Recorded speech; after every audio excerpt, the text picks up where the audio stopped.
बोलो श्री कृष्ण कन्हैया लाल की, श्री सद्गुरु महाराज की, श्री ब्रह्मनाथ प्यारे की, श्री कृष्ण प्रणामी धर्म के, तीनों पुरी धाम की, स्वामी श्रीलादास जी महाराज की जय, श्री भद्रावती पुरी धाम की जय, श्री परमहंस महाराज की जय, परम पूज्य गुरु जी श्री दीनदयाल महाराज की जय, बोल बोल पंजे वाले की जय, समस्त सुंदर साथ की जय।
સુંદર ભજન સાથે આજના સત્રનો શુભારંભ કરીએ। આપ સૌ સાથ આપજો ગાવામાં।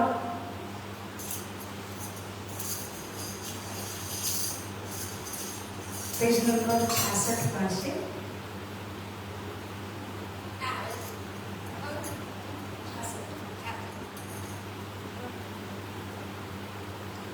आदर से दिखा दे धनी जी तुझे तेरी सखियाँ बुलाती हैं। आदर से दिखा दे धनी जी तुझे तेरी सखियाँ बुलाती हैं।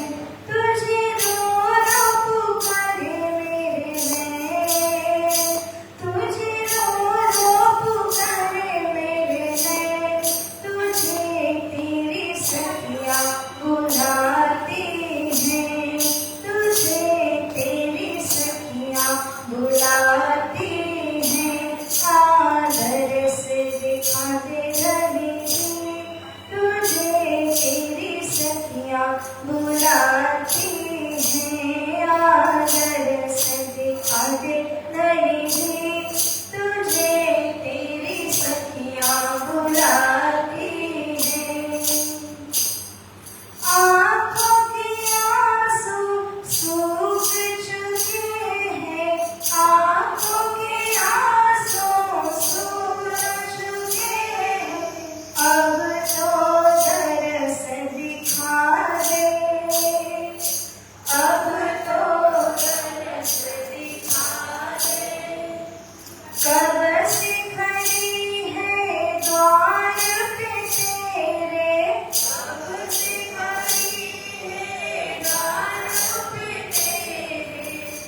સિંહાસનાસીન ધામધની અક્ષરાધીન શ્રી રાષ્ટ્રમાજી શ્રી રાધે કૃષ્ણજીના પાવન શ્રી ચરણોમાં કોટાનુકોટી પ્રેમ પ્રણામ કરતાની સાથે આ પરમ પાવન ભૂમિ શ્રી રાજ મંદિર જે પરમહંસ મહારાજજીનું પરમ પાવન તપોભૂમિ સ્થાન છે એવા રાજ મંદિર શ્રી ભદ્રાવતીપુરી ધામ આ પરમહંસ પીઠને કોટાનુકોટી પ્રેમ પ્રણામ કરું છું.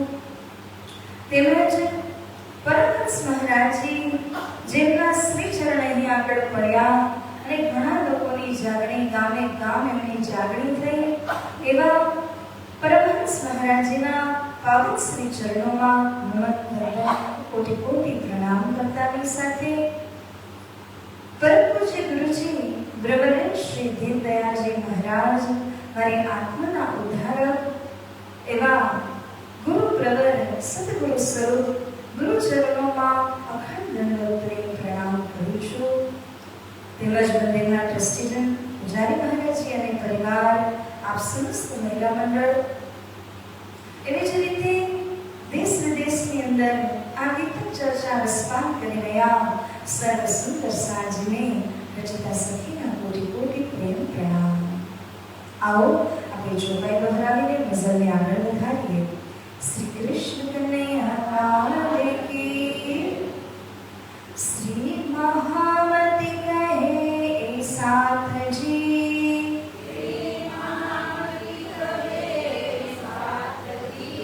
भया चर्चा का वखत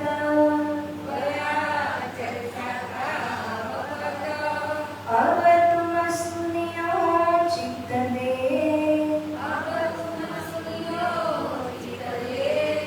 लाल आगे आई बैठे न तखत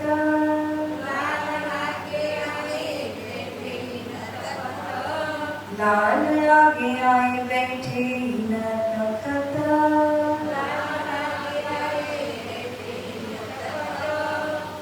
जीते फौज सिरे संसार की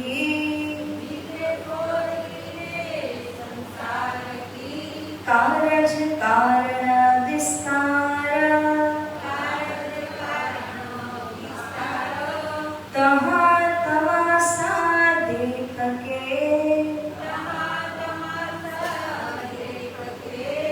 फेर कियो विचार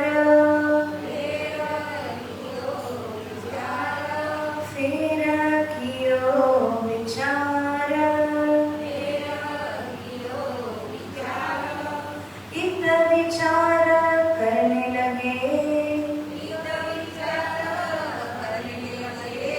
राखे एक तरफ स्वरूप दे लड़े छड़े होय के देखे कैसा काम होए जे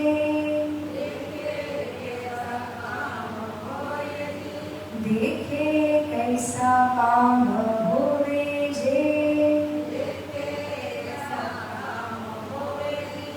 कृष्ण कन्हैया लाल की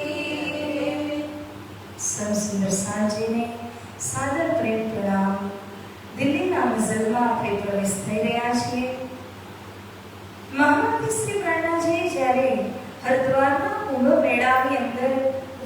પ્રાપ્ત કરે છે. બધા જ મતાંતર વાળા આચાર્યજન શ્રી પ્રેરણાજીને વિજયાવિનંદ બુદ્ધ નિષ્કલંક અવતારની પદવીથી એમનું સન્માન કરે છે, વિભૂષિત કરે છે. અને ત્યારબાદ તામ્રપત્રની ઉપરમાં આ પદવી એમને પ્રાપ્ત થયેલું લખાણ પણ લઈ અને શ્રી પ્રેરણાજી દિલ્હી પર આવ્યા. અને દિલ્હીની અંદર દાઉપાંડેની હવેલીની અંદર જ્યાંથી પ્રસ્થાન કરેલું ત્યાં જ પાછા આવે છે. અને અહીં આવી હવે વિચાર કરવા લાગ્યા. એક પક્ષની અંદર તો આપણને વિજય પ્રાપ્ત થઈ, આપણે ધર્મ સિદ્ધાંતને પહોંચાડી દીધો, પરંતુ હવે બીજા પક્ષની અંદર પણ આપણે ધર્મની વાતને પહોંચાડવાની છે. એટલા માટે સ્વરૂપદે એટલે કે બહેનોને, સ્ત્રી વર્ગને સુરક્ષિત સ્થાનમાં રાખવા પડ્યા. કારણ કે એટલો જમાનો ત્યાં જાલિમ છે, ખરાબ છે કે બહેનોને એક સાથે ને સાથે રાખી શકાય એમ હતું નહીં. માટે ભાઈજરાજ મહારાણીજીના નેતૃત્વમાં બહેનોને અલગ કરી દીધા. ભાઈઓની સાથે લડે છૂટે હોય કે એટલે કે પોતાની આત્મરક્ષા જે કરી શકતા હોય ને એવા પુરુષોને સાથે રાખીને શ્રી પ્રેરણાજી ધર્મ પર્યટનમાં આગળ વધ્યા. તબ અનુપ શહેર કો સબ સાથ કો લે ચલે. પહેલા તો આગ્રાની હવેલીમાં બહેનોને રાખ્યા હતા, પરંતુ એકની એક સ્થાનમાં એમને રાખી શકાય તેમ નથી. અને ઘણા બહેનો, ઘણા સુંદર સાજી જે દુર્બલ હતા એવા સુંદર સાજીને અનુપ શહેર જે દિલ્હીથી થોડુંક દૂર પણ છે અને પાસે પણ છે એવી જગ્યામાં હવેલી લીધી. અને હવેલીમાં સ્વરૂપદે એટલે કે બહેનોને રાખ્યા. ત્યાં એક હવેલી લઈ હતી. કોની હવેલી લીધી? જે ઓળખીતા જ્ઞાતિના હતા એમની હવેલી લઈ લીધી. અને શ્રી પ્રેરણાજીમાં બધા જ સુંદર સાધને ઉતારો આપ્યો. અને જે આત્મરક્ષા કરી શકે એમ હતા કેવળ એવા જ પુરુષ ભાઈઓને લઈ અને શ્રી પ્રેરણાજી આ જાગણી પર્યટનમાં આગળ વધે છે. અનુપ શહેર જ્યારે શ્રી પ્રેરણાજી ગયા તો ત્યાં આગળ પાઠક ચૌધરી આવ્યા અને ગુલાબ જલથી ભરેલો એક શીશાનો બાટલો લઈ આવ્યા. કારણ કે સંત ચરણમાં ક્યારે જવું તો ખાલી હાથ જવું ન જોઈએ. તે માટે શ્રી પ્રેરણાજીને એક ઉત્તમ દરજાના સંત માનીને તેઓ ભેટના રૂપમાં ગુલાબ જલ લઈને આવી અને મળ્યા. ઉતરે આય શાહગંજને. શ્રી પ્રેરણાજી દિલ્હી શહેરની અંદર અલગ અલગ સ્થાનોમાં વિચરણ કરે છે. હવે શાહગંજની હવેલીમાં આવ્યા. અહીંથી વિચાર વિમર્શ કરી અને પાટી લખે છે બિહારીજીને. બિહારીજી સાથે શું બોલા થયા હતા, શું વાત થઈ હતી કે જુઓ, અગર મેં સ્વાર્થવશ આ ધર્મની જિમ્મેદારી પોતાના માથે લીધી હશે ને તો ક્યારેય મને વિજય પ્રાપ્ત નહીં થાય. પણ અગર મેં નિસ્વાર્થ ભાવથી, સુંદર સાધના પ્રેમ ભાવથી એમને સાચવવા માટે આ જિમ્મેદારીનું વહન કરેલું હશે તો જ્યાં જઈશ ત્યાં મારી જીત થશે. અને હરદ્વારની અંદર જીત થવી કેટલી મોટી વિજય છે. શ્રી પ્રેરણાજીએ બિહારીજીને પણ આ સૂચના ચિઠ્ઠીના માધ્યમથી મોકલ્યા. હવે સાતમું સ્થાન લાલ દરવાજાની હવેલીમાં પુનઃ આવીને રહે છે શ્રી પ્રેરણાજી. તે સમયે એક આશાજીત નામના હિન્દુ ભાઈ હતા જે પહેલા પણ આવ્યા હતા. અહીં તે આશાજીત ભાઈને બોલાવવામાં આવ્યા. જે વાણીનો અવતરણ થયો હતો બિના એક હમો, એ વાણી જ્યારે એને સંભળાવવામાં આવી બિના એક મોહમ્મદ, બિના એક મોહમ્મદમાં એનું પરિવર્તન કરેલું હતું શ્રી પ્રેરણાજીએ સ્વેચ્છા દ્વારા. જ્યારે આશાજીતભાઈને આ કલામ, આ વાણી સંભળાવવામાં આવી, સિફત જો દિલમે લિખી મોહમ્મદ અલૈહિસ્સલામ, એની અંદર તો કેવલ મોહમ્મદ સાહેબની સિફત એટલે કે વખાણ લખેલા હતા. કોઈ પણ કાર્ય જન્મથી લઈને જીવન જીવવું, સારી રીતે જીવન જીવવું, ભક્તિ કરવી અને મરણ પર્યંત કે મોક્ષ પર્યંતના બધા જ કાર્યનો ઉલ્લેખ છે. અને આ વાણીની અંદર સ્પષ્ટતયા પ્રેરણાજી કહે છે આ કોઈ પણ કાર્ય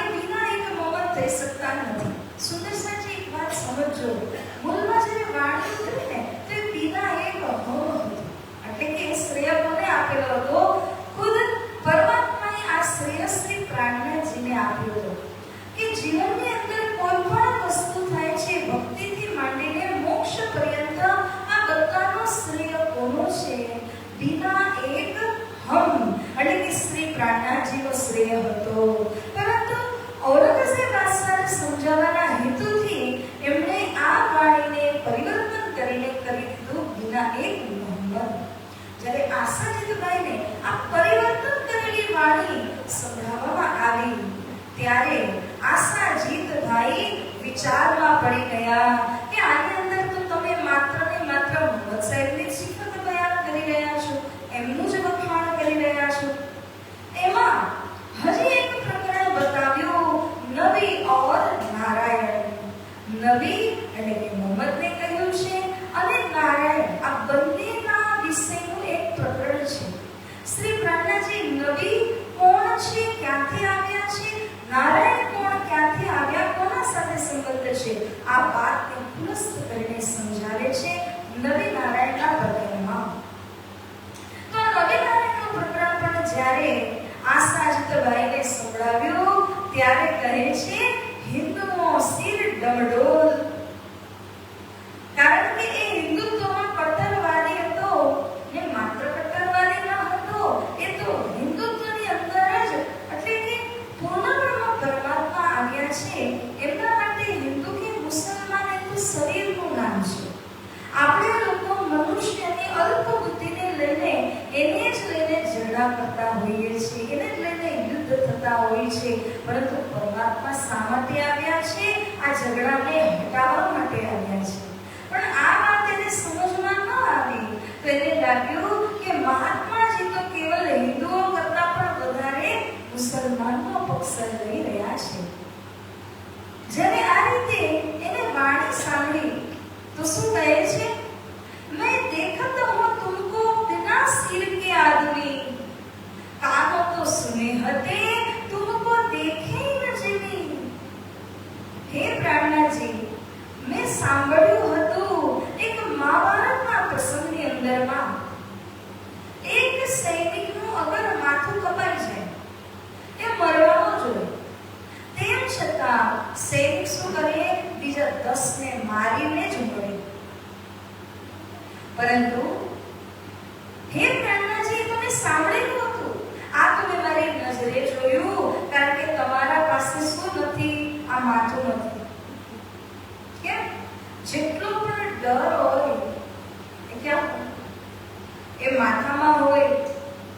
પણ અગર માથું જેનું ન હોય એને કોઈ વાતનો ડર જ નથી, તો જે સૈનિકનું માથું કલમ કરી દીધું હતું મહાભારતના કથાની અંદર, એ તો મરવાનો છે, એને કોઈ વાતનો ડર જ નથી. એવો વ્યક્તિ બીજા 10 ને મારે છે. પરંતુ એ સાંભળ્યું હતું, આ નજરે જોઈ લીધું કે માથા વગરનો માણસ કેવું હોય, નીડર માણસ કેવું હોય.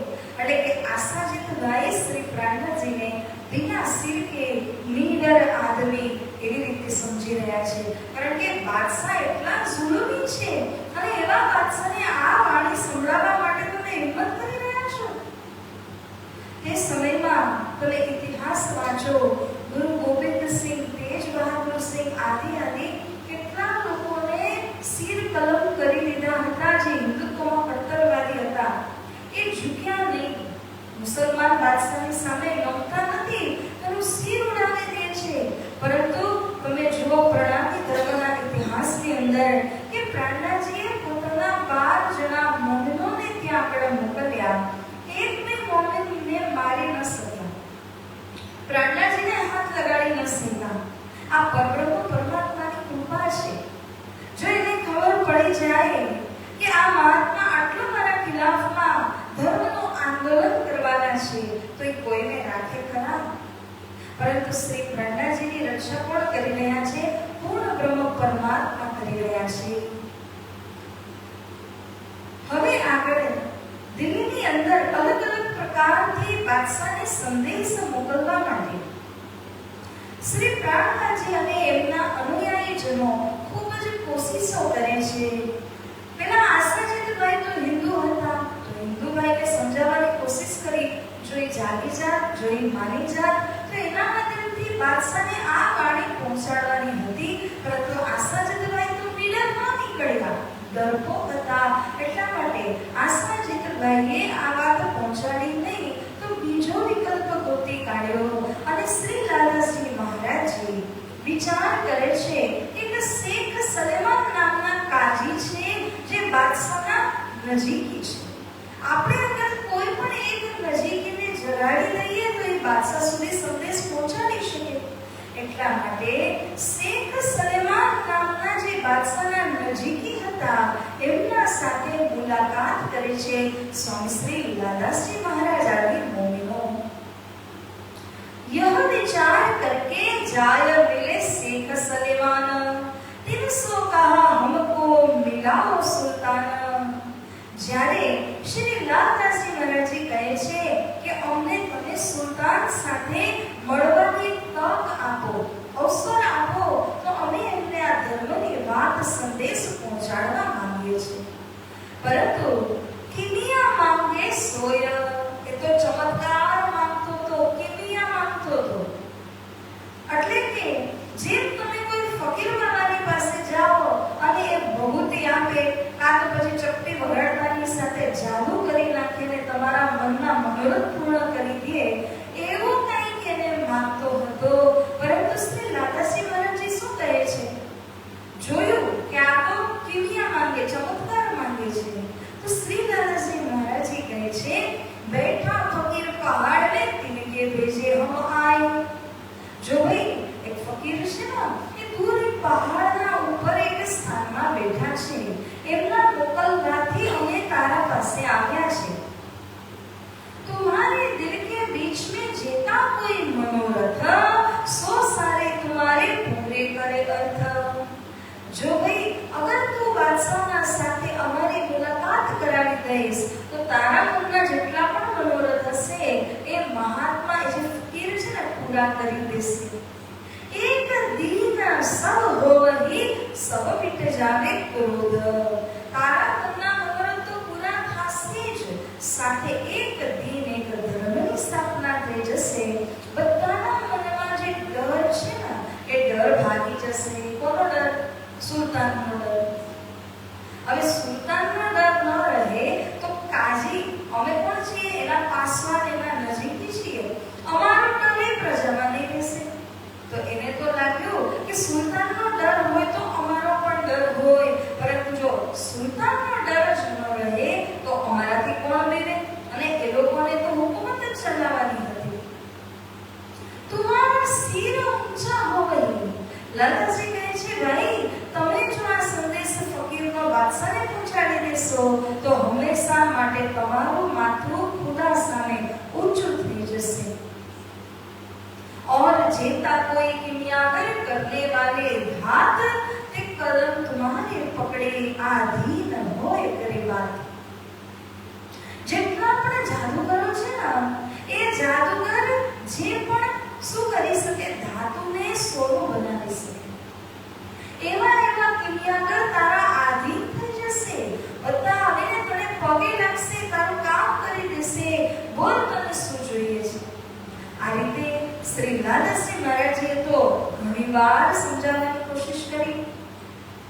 जब ये बात लिख गई दरिया शेख सलेमान, तब इतनी पातशाही कौन करे सुल्तान। तो જ્યારે લાલાશ્રી કહે છે ને કે સુલતાનનો ડર નહીં રહે, ત્યારે એને ડર લાગી ગયો કે સુલતાનનો ડર નહીં રહે, સુલતાનની હુકુમત નહીં રહે તો કોણ હુકુમત કરશે? કોણ આ રાજ્યનું સંચાલન કરશે?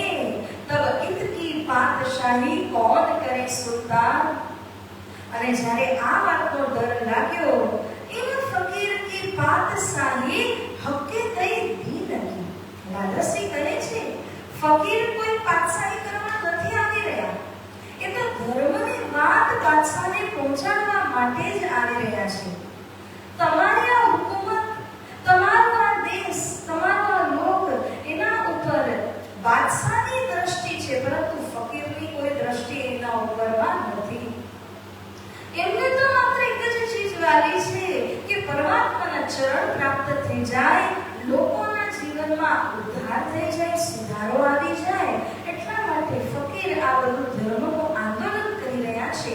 બાકી તમારા બાદશાહની હુકુમત હટાવવાનો કોઈ ઈરાદો ફકીરનો નથી। જો કોઈ હોવેગા ફકીર હક તાલા की तरफ, सो दुनिया मुर्दार की थूक न काढ़े हरफ। अरे जे साचा आवा फकीर होय ना એ તો આ મુર્દાર દુનિયાની તરફ થૂકવા પણ તૈયાર ન હોય, તેને અપનાવવું રાજ્ય સંચાલન કરવું એમાં આ ફકીરને કોઈ રસ જ ન પડે, તો તમે ચિંતા નહીં કરો, તમારા ઔરંગઝેબ બાદશાહની હુકુમતને કશું જ થવાનું નથી.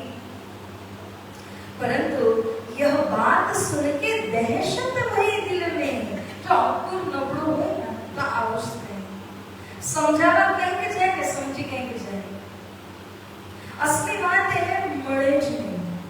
તો એવું જ થયું કે શેખ સલેમાન ડરી ગયા અને જે ફકીરનો સંદેશ આપવાની વાત હતી એ માનતા નથી. તો આ વિકલ્પ, આ પર્યાય એ પણ હવે બદલી નાખ્યો. હવે એક વાત ખબર પડી, શ્રી પ્રાણનાજીને દિલથી ઈચ્છા હતી કે આપણે કલમાને તારતમનું મિલાન કર્યું છે, પરંતુ કુરાનની અંદર શું જ્ઞાન છે, શું રહસ્યો છુપાયેલા છે, લાવો આ વાતને હું જાણું. તો કઈ રીતે જાણું? તે માટે લાલાશ્રી અને ગોરધનભાઈને શ્રી પ્રાણનાજીએ આજ્ઞા કરી કે તમે જાઓ મુલ્લા પાસે, ત્યાં જઈને તમે આ મુલ્લાની પાસેથી એટલું જાણીને આવો કે કુરાનની અંદર સાર વાત શું કહેવામાં આવેલી છે. लाल दरवाजे की हवेली में श्री राज ने किया हुकुम, लाल गोवर्धन को कहिया जाए मुल्ला सो पूछो तुम. તમે બંને જણા જાઓ, લાલદાસજી ગોવર્ધનભાઈ બંને જણા જઈ મુલ્લા સાથે મસ્જિદમાં બેસીને સત્સંગ કરો અને જાણીને આવો કે મુલ્લા શું કહેવા માંગે છે, કુરાનમાં શું વાત લખેલી છે. मुल्ला के बातन के लाल को भई पहचान, ये तो हमारे घर की तहकीक बया ईमान. જ્યારે બંને જણા ત્યાં મસ્જિદમાં બેઠા મુલ્લાની આગળ, તો આસન લગાવીને બેઠા. મુલ્લા સમજાવવા લાગ્યા અને જ્યારે તે વાત કરે છે કે મોહમ્મદ સાહેબે તો અરસની વાત કરી છે, પરમધામની વાત કરી છે, આ વાતની પહેચાન સ્વામી શ્રી લાલાશ્રી મહારાજજીને થવા લાગે છે, રસ પડવા લાગે છે. એ તો દુનિયા ભૂલીને બેઠા છે. ક્યાં બેઠો છું, કોની સામે બેઠો છું, પકડી લેવામાં આવશે તો શું દશા થશે, કોઈ વાતની ફિકર લાલાશ્રીને ન હતી. गोवर्धन के दिल में डर रहे सुल्तान, पर बाजूમાં બેઠેલા ગોવર્ધન ભાઈને સુલતાન ઔરંગઝેબથી એટલી બીક કે 2 સેકન્ડ પણ શાંતિથી બેસી ન શક્યા. પોતે તો બેઠા નહીં, પરંતુ જે લાલાશ્રી સમજી રહ્યા હતા ને એને પણ બાર કોણી મારી ચલો ઉઠો, સમય જુઓ, કોઈ જોઈ જશે ને તો આપણી હાલત ખરાબ કરી દેશે. આવી રીતે કહીને લાલાશ્રી મહારાજને પણ સાંભળવા ન દીધું અને વારંવાર કોણી મારી ને લાલાશ્રી મહારાજને પણ આસનમાંથી ઉઠાવી દીધા. જ્યારે બંને પાછા આવી રહ્યા હતા તો રસ્તામાં એવો ઝઘડો થાય છે અને લાલાશ્રી મહારાજ કહે છે, જો તમને આટલી બીક હતી તો મારી સાથે આવ્યા કેમ? તમારે શ્રીજી કહે છે કે તમારે બે જવાનું છે તો કહી દેવું છે ને, મને તો ડર લાગે છે, તો હું એકલો જતે, કાં બીજાને લઈને જતે, પરંતુ તમે શા માટે આવ્યા જ્યારે આટલું બધું ડરતા હતા ત્યારે? તો ગોવર્ધનભાઈ આગળ ગયા કોઈ કારણથી અને લાલાશ્રી મહારાજ કદાચ એક કામ આવી ગયું નાનું મોટું, તો 2 મિનિટ પાછળ પહોંચ્યા શ્રી પ્રાણનાજીની પાસે. અને પ્રાણનાજીની પાસે જેમ જ ગોવર્ધનભાઈ પ્રણામ કરે છે ત્યારે કહે છે, હે પ્રાણનાજી, અમે તો ગયા હતા, શું કહ્યું? ત્યારે કહે છે, અરે એટલી સરસ વાત તો સમજાવીને પરમધામની કે ન પૂછો વાત. આપણી બધી વાતો એમાં કહી રહ્યા હતા, ખૂબ સરસથી સમજાવી રહ્યા હતા. પાછળ દાદાશ્રી ઉભા હતા અને બધું સાંભળી રહ્યા છે કે હજી હમણાં તો મસ્જિદની અંદર તો આટલું બધું મને બેસવા ન દીધું, જબરજસ્તી કરીને મને ઉઠાડ્યો અને અહીંયા આવીને શ્રી પ્રાણનાજીની આગળ મોટી ડીંગ મારે છે. ત્યારે ગોવર્ધનભાઈને તો એ કશું ન બોલ્યા, પરંતુ સ્વામી શ્રી લાલાશ્રી મહારાજજી પ્રાણનાજીને એવું કહે છે, हमारा इधर चटाई पर मन होता है और यहाँ सिर भी उठ जाता है, तब चित ना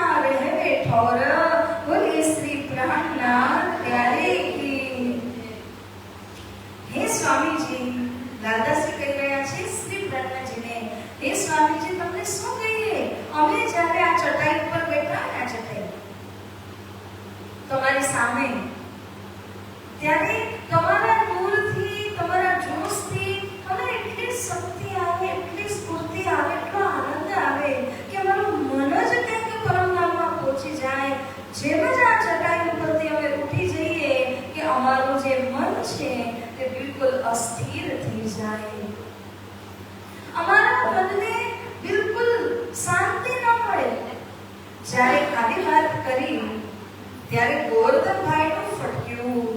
तब भाई गोवर्धन को रीस चढ़ी बनाए, यह सब मोको कया, तुम जानत नहीं आए कृष्ण कन्हैया लाल की.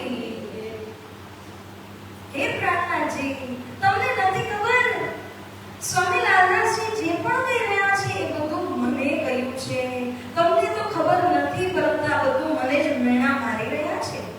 જ્યારે આવી રીતના કહ્યું ત્યારે બંનેની વચ્ચે જે ઝઘડો હતો એ સ્વામી શ્રી પ્રજ્ઞાજીની સામે ખુલીને આવી ગયો. બંને સામે જ લડવા લાગ્યા. તમે આમ કેમ કીધું, તમે આમ કેમ કર્યું. જ્યારે બંને લડી પડ્યા, તીનોं की अकल ऊपर मुझे कैसा एतबार. પ્રજ્ઞાજી વિચારે છે આ બંને આટલું મારી સામે ઝઘડી રહ્યા છે અને આ બંનેને મેં મોકલ્યા આ લોકોના ભરોસે બાદશાહ ઔરંગઝેબ જેવા ક્રૂર બાદશાહની સામે મેં કમર બાંધી લીધી છે, પણ આપસમાં લડે છે, બીજાને શું મળાવી શકશે, એટલે પોતે તો લડી રહ્યા છે. ત્યારે શ્રી પ્રજ્ઞાજીને થયું કે આના ઉપર એતબાર વિશ્વાસ કરું તો મને ઔરંગઝેબ જેલમાં નાખી દે અને ન જાણે શું કરે. इन समय श्री राज को नूर जोश चढ़िया जोर, आए जबराइले जोरा किया, असराफिले किया शोर. આ સમય શ્રી પ્રજ્ઞાજીને ખૂબ જ અંતરથી જોશ આવે છે. જબરાઈલ જોશને કહેવાય છે. તો જબરાઈલ આવી અને શ્રી પ્રજ્ઞાજીના મુખારવિંદમાંથી વાણી નીકળે છે, વચનો બહાર પડે છે. અને જ્યારે જ્યારે વાણી બોલવામાં આવે તો એવું કહેવાય કે અસરાફીલે વાણી ગાય. તો જબરાઈલનું કામ છે જોશ આપવાનું અને અસરાફીલનું કામ છે વાણી બોલવાનું. તો અસરાફીલે જ્યારે અવાજ કર્યો ત્યારે પ્રજ્ઞાજીના મુખારવિંદમાંથી વચનો નીકળ્યા. मोह आगे बिजलियों की चमकत लहरा दई, तब श्री राज के मुंह से ये बात पुकार कर कही. શ્રી પ્રજ્ઞાજીના મુખારવિંદની આગળ તમે જુઓ તો એવું લાગે કે વીજળીના ચમકારા થઈ રહ્યા છે. એટલું નૂર એમના મોઢા ઉપરમાં દેખાવા લાગ્યું. તેમજ એટલી બધી ચમક અને ચમકમાં લહેર પર લહેર હોવા લાગી. આવી રીતે નિરંતર પ્રકાશ એમના મુખારવિંદમાંથી ઝળકી આવ્યો. શ્રી પ્રજ્ઞાજી મુખમાંથી વચન કહે છે, દઈ બસતા જોશ में शेख बदल को हुक्म, कागज लाल दास को मुकुंद दास तारतम, बुद्धि दई भीम को गोवर्धन को सूरत, मुकुंद देव उदयपुर, हम जात अनूप सहर इत. बोली श्री प्राणनाथ प्यारे. જોશમાં શ્રી પ્રજ્ઞાજીના મુખારવિંદમાંથી આ વચનો નીકળ્યા. આ આદેશ એમણે બધા જ સુંદર સાધને કરી દીધો. જેવી રીતે જે સિંહબદલભાઈ હતા એ દિલ્હીના જ ભાઈ હતા. જેમ લાલદાસજી જમણો હાથ છે ને શેખબદલ ડાબો હાથ છે.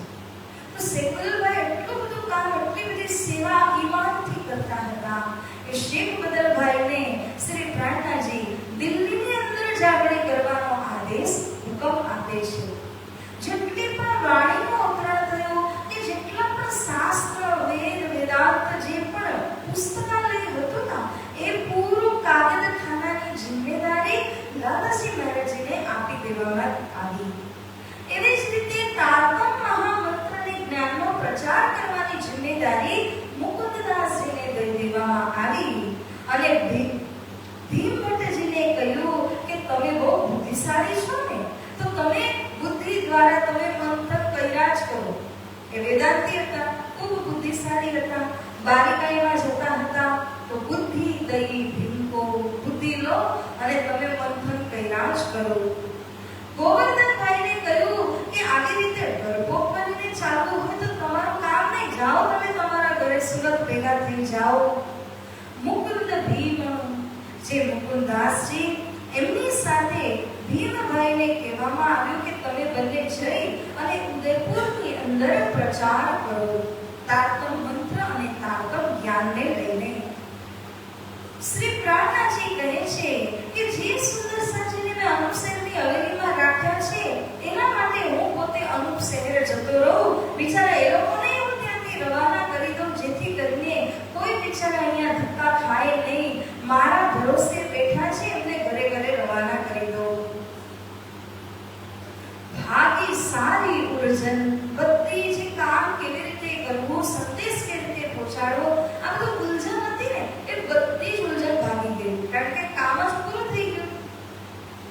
આવી રીતે મહિના થા આષાઢ કા, આષાઢનો મહિનો ભારે વરસાદ અને શ્રી પ્રાણનાથજી અનુપ શહેર જવા માટે રવાના થયા.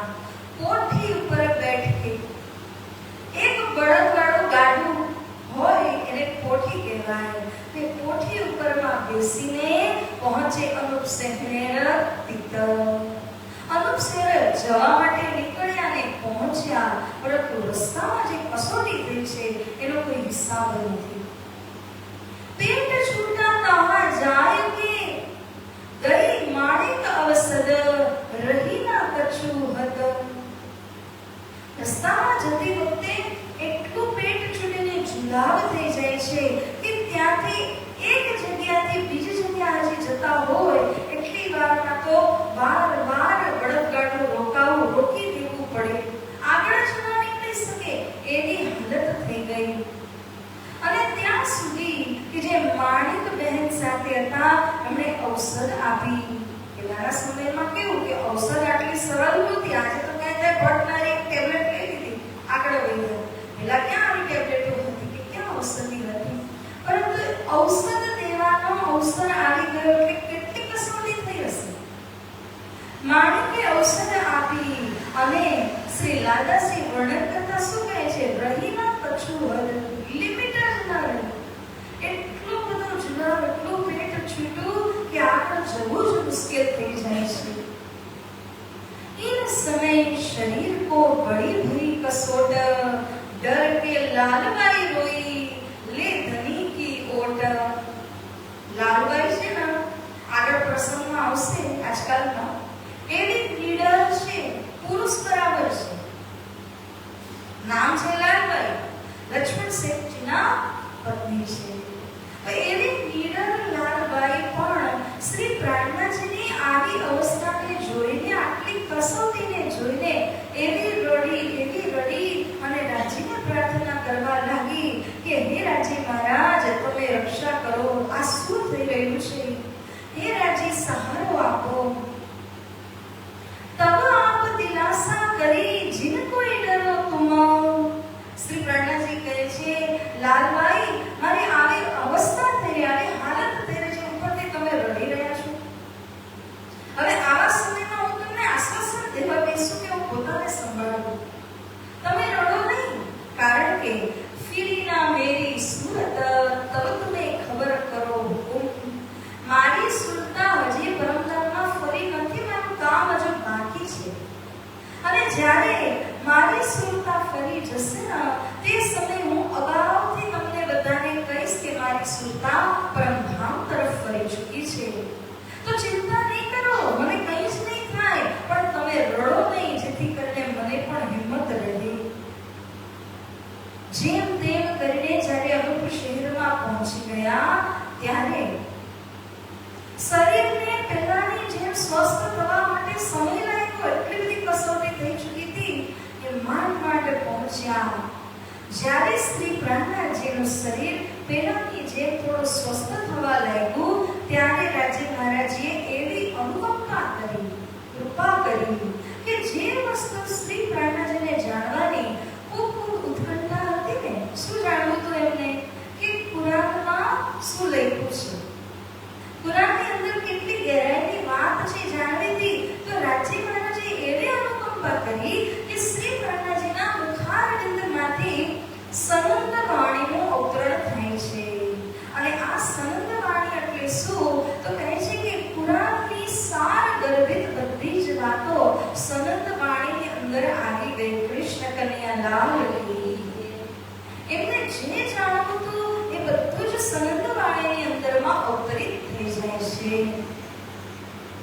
उस वक्त जबराइल ने बड़ा जो किया जोर, उतरे कलाम कादर से करो खेल में शोर, तौरेत किताब में उतरी सनदे 30, सब खबर कुरान की हक्के करी बख्शीश, हक्के करी बख्शीश।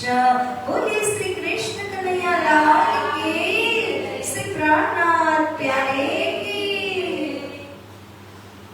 जबराइल રાજ્યનો જોશ છે અને સમય સમયમાં પ્રાણનાજીના અંદરથી જબરાઈલ આવી અને પોતાનું કાર્ય કરે છે અને શ્રી પ્રાણનાજીના મુખારવિંદમાંથી વાણીનું અવતરણ થાય છે। જ્યારે જબરાઈલે જોર કર્યું તો કાદર એટલે કે સર્વવિધ સમૃદ્ધ રાજી મહારાજની શક્તિ દ્વારા અહીંયા કલામો અવતરિત થયા, વાણીનું અવતરણ થયું। તો કઈ વાણી ઉતરી? દાદાશ્રી महाराज કહે છે તૌરેત કિતાબ। તૌરેતને આપણે શું સમજવાનું છે? કલશ ગ્રંથ। કલશમાંથી પણ અહીં જે સનંદ વાણી આવી, કારણ કે કલશની અંદર જ્ઞાનનો મોટા ભાગે બધું જ ખજાનો છે। એ જ વાણીનું જે જ્ઞાન છે એ સનંદની અંદર પીરસાયું છે। તો સનંદ વાણીના 30 પ્રકરણો અવતરિત થાય છે અને એ 30 પ્રકરણોના માધ્યમથી કુરાનની બધી જ વાતો રાજી મહારાજીએ શ્રી પ્રાણનાજીને જણાવી। જો તમારે જાણવું હતું, આમાં હું તમને હકીકત સમજાવું છું, જેથી કરીને આના આધાર પર તમે બાદશાહને સંદેશ પહોંચાડી શકશો। अब ये वाणी सुन के कोई ना फिरे ईमान, जब पहुंचे सकुमार को टूक टूक होवे सुल्तान। बोले श्री प्राणनाथ प्यारे की। અહીંયા શ્રી પ્રાણનાજી જ્યારે હોશમાં આવ્યા અને એમણે આ વાણીને ખોલીને જોઈ ત્યારે શ્રી પ્રાણનાજીને નવાઈ લાગી, કારણ કે એટલી સુંદર આ વાણીનું અવતરણ થયું હતું કે શ્રી પ્રાણનાજી કહે છે આ વાણી જ્યારે સકુમારબાઈને પહોંચશે તો એ પણ ઈમાન વિશ્વાસ લઈને આવશે। ટુકડા ટુકડા એટલે કે ફિદા થઈ જવું, સમર્પિત થઈ જવું, આ રીતે સુલતાન જે છે એ સમર્પિત થઈ જશે। શ્રી પ્રાણનાજીને એટલો બધો વિશ્વાસ આવી જાય છે કે આ જ વાણી દ્વારા આપણે બાદશાહને જગાડી શકીશું। તો આ પ્રમાણે શ્રી પ્રાણનાજી ખૂબ જ રાજી થયા। હુકમ હુआ हक का शेख बदल ऊपर, जाओ तुम सुल्तान पे देओ खुश खबर। શ્રી પ્રાણનાજી હવે બોલાવી રહ્યા છે શેખ બદલ ભાઈને અને કહે છે શેખ બદલજી તમે આવો। નવાઈ લાગી, કારણ કે શ્રી પ્રાણનાજી જે આદેશ આપેલો હતો તો બધાને દિલ્હી છોડીને બહાર જવાનો આદેશ હતો। શેખ બદલ તો ત્યાં સ્થાનિક સુંદર સાજી જતા, પરંતુ બીજા બધાને કોઈને સુરત, કોઈને ઉદયપુર આદિ જવા માટે આજ્ઞા આપી હતી અને બધાને જ લાગ્યું કે શ્રી પ્રાણનાજીએ જોશમાં જે કહ્યું છે એ ખરેખર એમણે કહ્યું છે, પાલન કરવાનું છે। માટે જેને ઉદયપુર જવાનો આદેશ હતો, જેને સુરત આદિ જવાનો આદેશ હતો, એ બધા પોતપોતાની રીતે નીકળી જાય છે, પરંતુ એક વ્યક્તિ હલતા નથી। સ્વામી શ્રી લાલદાસજી महाराज, કારણ કે એમને ખબર હતી કે જે પણ થયું છે પ્રાણનાજીએ તે બધું જોશમાં કરેલું છે। આ જોશની વાણી હતી, કારણ કે શ્રી પ્રાણનાજીને જ્યારે જબરાઈલ આવે છે, જોશ આવે છે, શક્તિ આવે છે પરબ્રહ્મ પરમાત્માની, તે સમયે એમને જે દુઃખ થયું હતું એના કારણે એમણે આ વચનો કહેલા એ વાસ્તવિક ન હતા।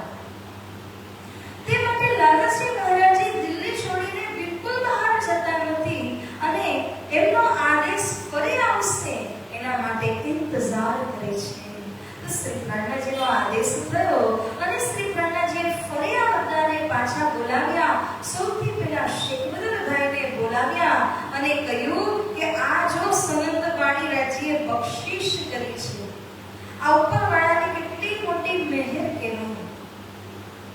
જે વાતને જાણવા માટે લાલાજી ગોરધનભાઈને મોકલેલા, કદાચ લોકો સરખી રીતે જાણીને બી આવી જાત ને તો આટલું તો રહસ્ય ઊંડાણમાં તો ન જ જાણી શકે કોઈ, પરંતુ શ્રી રાજી કેવી કૃપા કરી કે કુરાનની અંદર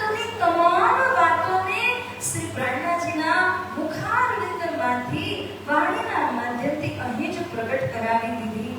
તો રાજ્યની ખૂબ અપાર કૃપા કહેવાય. તો સિકંદરભાઈને કહ્યું કે તમે જાઓ અને તમે આ સંદેશ, આ વાણી બાદશાહને જઈને સંભળાવો. पहुंचे दिल्ली शहर में वक्त जुम्मे नमाज ईदगाह चला गया मैं पैगाम पहुंचाऊं ताए आज. સિકંદરભાઈ અહીંયાથી તો જોશથી ગયા હતા કે આજે જુમ્માનો દિવસ છે, શુક્રવાર છે, બાદશાહ નમાઝ વાંચવા જશે ને તે સમયમાં હું બાદશાહની સામે આ વાણીને વાંચીશ તો એને ખબર પડી જશે અને એ સમજશે. પરંતુ એવું થયું કે બાદશાહનું જે ઈદગાહ હતું, એટલે કે જે જમાત લઈને તે નમાઝ વાંચવા માટે જાય છે, એ જમાત તો આગળ જતી રહી અને સિકંદરભાઈ એના પછી પહોંચ્યા તો બાદશાહને તો સંભળાવી ન શક્યા. બાદશાહ તો અંદર જતા રહ્યા. જે સમયે સિકંદરભાઈ પહોંચ્યા તે સમયે ઘણા બધા બીજા મુસલમાન લોકો બહાર કોઈ હાથ પગ ધોઈ રહ્યા હતા, કોઈ મસ્જિદમાં જઈ આવી રહ્યા હતા. તો ત્યારે એ જોરથી આ વાણીનું ગાન કરવા લાગ્યા કે બાદશાહ સુધી ન પહોંચ્યું તો શું થયું, હું કોઈના બીજાના માધ્યમથી પણ બાદશાહને આ સંદેશ પહોંચાડી દઈશ. એટલા માટે સિકંદરભાઈ વાણીને ગાવા લાગે છે. કોઈ કહે હિન્દ ને लिखे ये कलाम बातें तो बरहक है पर हमें रवा नहीं इस ठाम. હવે થયું એવું કે આવતા જતા જે લોકો હતા એમને વાણીને સાંભળી વાણીમાં રસ પડ્યો, પરંતુ કેમાં લખેલું? હિન્દી ભાષામાં લખેલું હતું. હિન્દી ભાષાના કારણે જે આવતા જતા લોકો હતા એમણે રસ ન લીધો, ગમતું હતું પરંતુ હતું હિન્દીમાં, છોડી દીધું. કોઈ કહે છે આ તો સાચી વાતો બોલી રહ્યા છે, પરંતુ આપણને રવા નહીં. રવા એટલે કે આપણી પરિપાટી, આપણો નિયમ નથી કે આપણે હિન્દી ભાષાને વાંચી શકીએ. આપણે તો આપણી ઉર્દુ ભાષા જ વાંચવાની હોય. એટલા માટે કોઈ પણ આ વાણીને સાંભળી અને સિકંદરભાઈની વાતને સમજવાની કોશિશ નથી કરતા. રાતનો સમય થયો. હવે સિકંદરભાઈ ગરીબેની હવેલીમાં જે એમનો ઉતારો હતો ને ત્યાં આગળ ગયા અને ત્યાં જઈને જુએ છે તો ઘણા બધા પઠાણ લોકો હતા. એમને થયું કે આ વાણીનું વાંચન કરવાથી કદાચ કોઈ એક તો જાગી જાય તો સંદેશ પહોંચાડી દેશે. कहाँ सनंदे बाँचने लगे बिना एक मोहम्मद. જ્યારે બિના એક મોહમ્મદની સનદનું વાંચન ગરીબેની હવેલીમાં કરવા લાગ્યા ત્યારે તે પઠાનો સારું નથી માનતા, ઉલટાનો તકરાર લઈને સામે આવ્યા અને એવું કહે છે કે તે पैगंबर भाई तिल काहू का नहीं ना. अरे भाई तुझे वाणी वांची રહ્યો છે બિના એક મોહમ્મદ 100 લાખ पैगंबर થયા છે, 1,25,000. એટલા 1.25 લાખ પૈગંબરમાંથી તું ફક્ત એક જ મોહમ્મદ સાહેબનું ગુણગાન કેમ થાય છે? બીજા પૈગંબરનું નામ પણ નથી તમે લેતા. તો આ તકરાર કરી. વાસ્તવમાં 100 લાખ પૈગંબરની શક્તિ મોહમ્મદની અંદર છે, પરંતુ તેઓ સમજી ન શક્યા, તકરાર કરી છે. ત્યારે ઝઘડો વધ્યો. સિકંદરભાઈએ ઝઘડો નિપટાવી દીધો અને પાછા શ્રી પ્રાણનાજીના પાસે આવ્યા. તે સમયે શ્રી પ્રાણનાજી હવે અનુપ શહેરથી પાછા દિલ્હી અને લાલ દરવાજામાં એક હવેલીની અંદર આવે છે. ત્યારે સિકંદરભાઈને બોલાવીને ખબર પૂછી કે ભાઈ તમે ગયા હતા સનદ વાંચવા માટે તો શું થયું? ત્યારે સિકંદરભાઈએ એવું કહ્યું કે હે શ્રી પ્રાણનાજી, તમારા આદેશને પાલન કરવા હું પહોંચ્યો, પરંતુ બાદશાહ તો મળ્યા નહીં અને પાછળથી લોકોએ આવી રીતની વાતો કહી, આવું રિવ્યુ આપ્યું છે કે આ તો હિન્દી ભાષા છે, અમે તો વાંચી નથી શકતા. આદિ વાતો મને સાંભળવામાં આવી. હવે શ્રી પ્રાણનાજી બધાને ભેગા કરીને પાછું આ જ કાર્ય આગળ વધારે છે કે બાદશાહને ગમે તે રીતે આપણે સંદેશ પહોંચાડવો જ જોઈએ.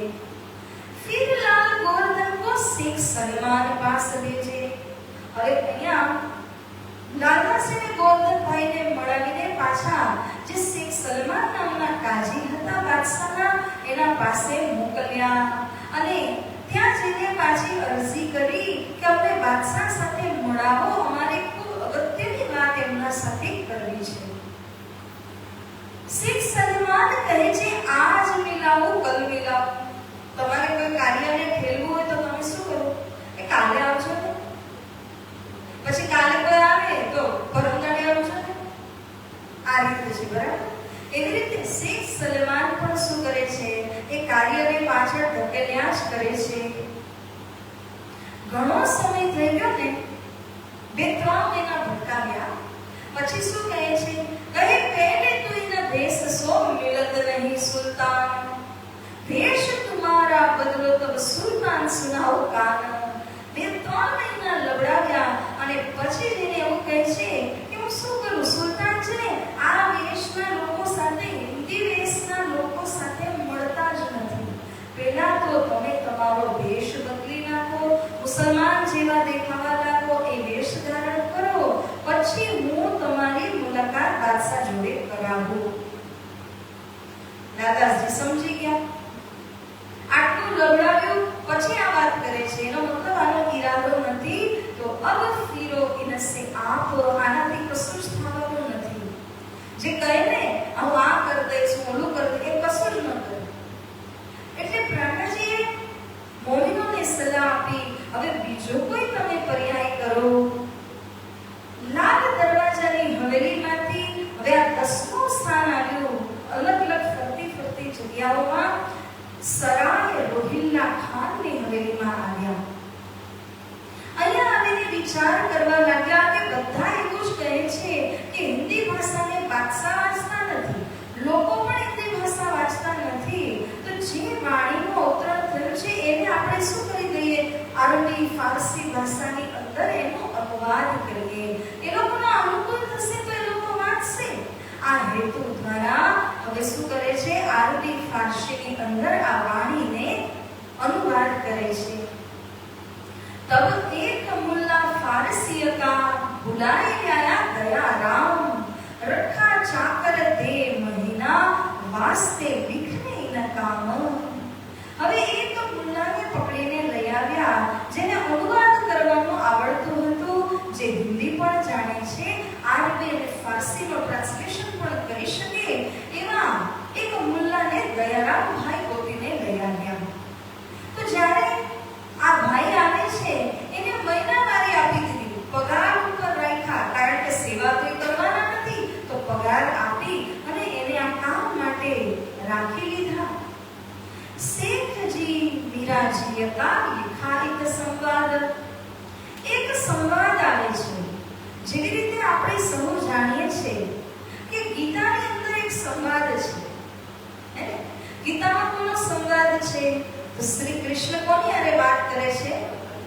અર્જુન સાથે. એવી રીતે શેખજી અને મીરાજી, આ શેખજી જે હતા એક બહુ મોટા વિદ્વાન હતા, મીરાજી એક રાજા હતા. આ બંનેના વચ્ચે કુરાનની અંદર એક સંવાદ આવેલો છે. આ સંવાદને લઈ અને શ્રી પ્રાણનાજી જે છે જિલ્દ બાંધવાની વાત કરે છે. અર્થાત કે આ સંવાદને લઈને પત્રની અંદર પેલું જિલ્દ હોય ને, એવી રીતે પત્ર બનાવવાની વાત કરે છે, જેથી કરીને આ જિલ્દ પહોંચાડી દેવામાં આવે. इनकी जिल्द बात के रुके किए तैयार, ठोर ठोर पहुंचाए जो थे सुल्तान के यार. શેખજી મીરાજીનો કિસ્સો લેખો અને એના ઉપરથી અલગ અલગ પ્રશ્નો આદિ બનાવ્યા, જેથી કરીને કોઈ પણ મુસલમાન આ વાતને સમજી શકે. અને રૂપકા બનાવી, પત્ર બનાવીને આ બધા જ પત્ર અલગ અલગ બનાવ્યા અને સુલતાનના જેટલા બધા પાસવાનો હતા એ બધાને જ મોકલવાની તૈયારીઓ કરી. પુકાર કરી ઘર ઘર, કોઈ ના હુઆ ખબરદાર, સબ થે મુર્દાર. આ સમય કેવો છે? આત્મ જાગૃત કરવા માટે સ્વયં પૂર્ણ બ્રહ્મ પરમાત્મા શ્રી પ્રાણનાજી આવ્યા છે, પરંતુ એ સમયની અંદર બધાને એટલી ઊંઘ ચડી છે, એટલી અજ્ઞાનતાનું આવરણ છે કે લોકો ઊંઘમાંથી ઉઠી નથી શકતા. જેવી રીતે બધા સૂતા હોય, એક વ્યક્તિ જાગ્યો હોય અને કહે કે ચલો ઉઠો, સવારે ઉઠવાનો આ ફાયદો છે, આ ફાયદો છે, આ ફાયદો છે, પરંતુ ઉઠવા તૈયાર નથી, બધાને ઊંઘવામાં જ રસ છે, તો કેવા વાળાનું કેવું પણ ફેલ થઈ જાય. એવી રીતે ઘરે ઘરે જઈને રૂકા પહોંચાડ્યા, કોઈ પણ ખબરદાર થયા નહીં. ઉસ્તાદ સુલ્તાન કા ये जो शेख निजाम, હવે એક ઔરંગઝેબ બાદશાહના જે જસ્ટિસ કરવા વાળા ન્યાયાધીશ હોય એવા વ્યક્તિ શેખ નિજામની સાથે પણ મોમિનોએ મુલાકાત કરી કે ચલો એ તો જ્ઞાની હશે તો એની સાથે મળીએ. અને જ્યારે એની સાથે મળ્યા, પરંતુ એના પાસે જઈને પણ કંઈ જ સાર આવતો નથી. હવે જો કેટલા વિકલ્પ અજમાવે છે, આપણને તો કોઈ કાર્ય આપે ન થાય, પછી બીજા દિવસે રાજ રાજ થઈ જાય. પરંતુ મોમિન હાર કેમ નથી માનતા? સમજો આ વાતને. આપણને સાંભળીને ગભરામણ થઈ જાય. આટલા વિકલ્પ એમને બદલાવ્યા છે, પરંતુ એટલા માટે હાર નથી માની કેમ કે પરમધામની અંદર વચન આપેલું છે, મેં ભૂલ તો તું મુझे पल में दीजिए जगाए, तू बोले तो मैं तुझे देव की तुरंत उठाए. આ વચનના આધારે કે અગર હું સખી છું, તમે સખી છો, તમે સૂતા હોય તો મારી ફરજમાં છે કે હું તમને જગાવું, હું સૂઈ જાઉં તો તમારી ફરજમાં છે કે તમે મને જગાડો. પરંતુ એક સૂતું હોય તો બીજાને જગાડવાની ફરજ પાકી છે. જો ન જગાડો તો ધામમાં જ્યારે ઉઠીશું, ખેલની વાતો થશે ને ત્યારે બહુ જ નીચું જોવા જેવું થશે. એ વાતથી બચવા માટે અહીંયા આટલી બધી કસની કરી રહ્યા છે, કારણ કે અસલી શું છે? પરમધામ છે કે ખેલ છે? પરમધામની વાતો અસલી છે, તો ત્યાં ધરીને મોઢું દેખાડવા માટે અહીંયા આટલું બધું સંઘર્ષ મોમિનો કરી રહ્યા છે. હવે એક નવો પર્યાય સામે આવ્યો. એક સોદાગર સુરત કા રહે ચાંદની ચોક में. સોદાગર એટલે બિઝનેસમેન છે, જે મૂળ ક્યાંનો? સુરતનો, રહે છે ક્યાં? દિલ્હીના ચાંદની ચોકમાં રહે છે. એની જ્યારે ખબર પડી કે આ તો એક હિન્દુ ભાઈ છે, ચલો એની સાથે પણ આપણે જઈને પૂછતાછ કરી જોઈએ. તો જ્યારે ત્યાં ગયા તો મોમિન જે કામ કરવાના છે એને જોઈ અને એ જે સોદાગર ભાઈ હતા એને એવું કહ્યું કે મારા પાસે છે ને બહુ સરસ મજાનો ગ્રંથ છે, હે દજ્જાલનામા. ગ્રંથનું નામ શું કહ્યું? દજ્જાલનામા. તો મોમિનો પ્રશ્ન કરે છે, અમને કઈ રીતે દજ્જાલનામા કામ આવી શકે? तुमको मैं दिखाऊंगा दज्जाल की सामा. જુઓ, તમે આ ગ્રંથ વાંચશો ને, સોદાગર મોમિનોને કહે છે, જો તમે આ ગ્રંથ વાંચશો તો દજ્જાલ સાથે, દુશ્મન સાથે કઈ રીતે લડવું, જીતવું કેવી રીતે, આ બધું એની અંદર જણાવેલું છે. તો તમને બહુ કામની આ છે પુસ્તક. તમે આવજો, હું આપીશ. કેટલા દિવસો સુધી લાદાસી મહારાજ, ક્યારેક ભીમભાઈ આદિ જાય છે, પુસ્તક માંગે છે, પરંતુ આપતા નથી. કેટલા દિવસો સુધી ભટકાવે છે. છેલ્લે યાદ આવે છે, કહે છે, અચ્છા આ તો મેં કોઈને આપી દીધી, વાત જ પૂરી થઈ ગઈ. કેટલું ભટકાવાનું. પછી કહે છે, અચ્છા કઈ વાંધો નહીં. જ્યારે મોમિનો નિરાશ થયા ને, એમ કે મેં તો કોઈને આપી દીધી એવું લાગે છે, મળતી જ નથી. તો કહે છે, મેરી તફસીર હે હુસૈની. મારી પાસે એક હજી ગ્રંથ છે, બહુ જ મુખ્ય ગ્રંથ છે આ લોકોનો. શું નામ? હુસૈન તફસીર. કુરાન અર્થ ફારસી હે જાહિર સબ ઉપર. મોમિનોએ પૂછ્યું કે હુસૈન તફસીર એટલે શું, એમાં શું હોય? તો કહે છે, કુરાનની ટીકા છે. જેવી રીતે તમે ભગવદ ગીતા લઈને આવો, એમાં શ્લોક લખેલા હોય, તો શ્લોક આપણને ન સમજાય, પણ એનો જે અર્થ સહિત તમને આપી દે, વાણીનું બી તમને અર્થ સહિત કંઈક સાહિત્ય આપી દે, તો તમે અર્થ સાથે સમજી શકો ને. તો એવી રીતે હુસૈન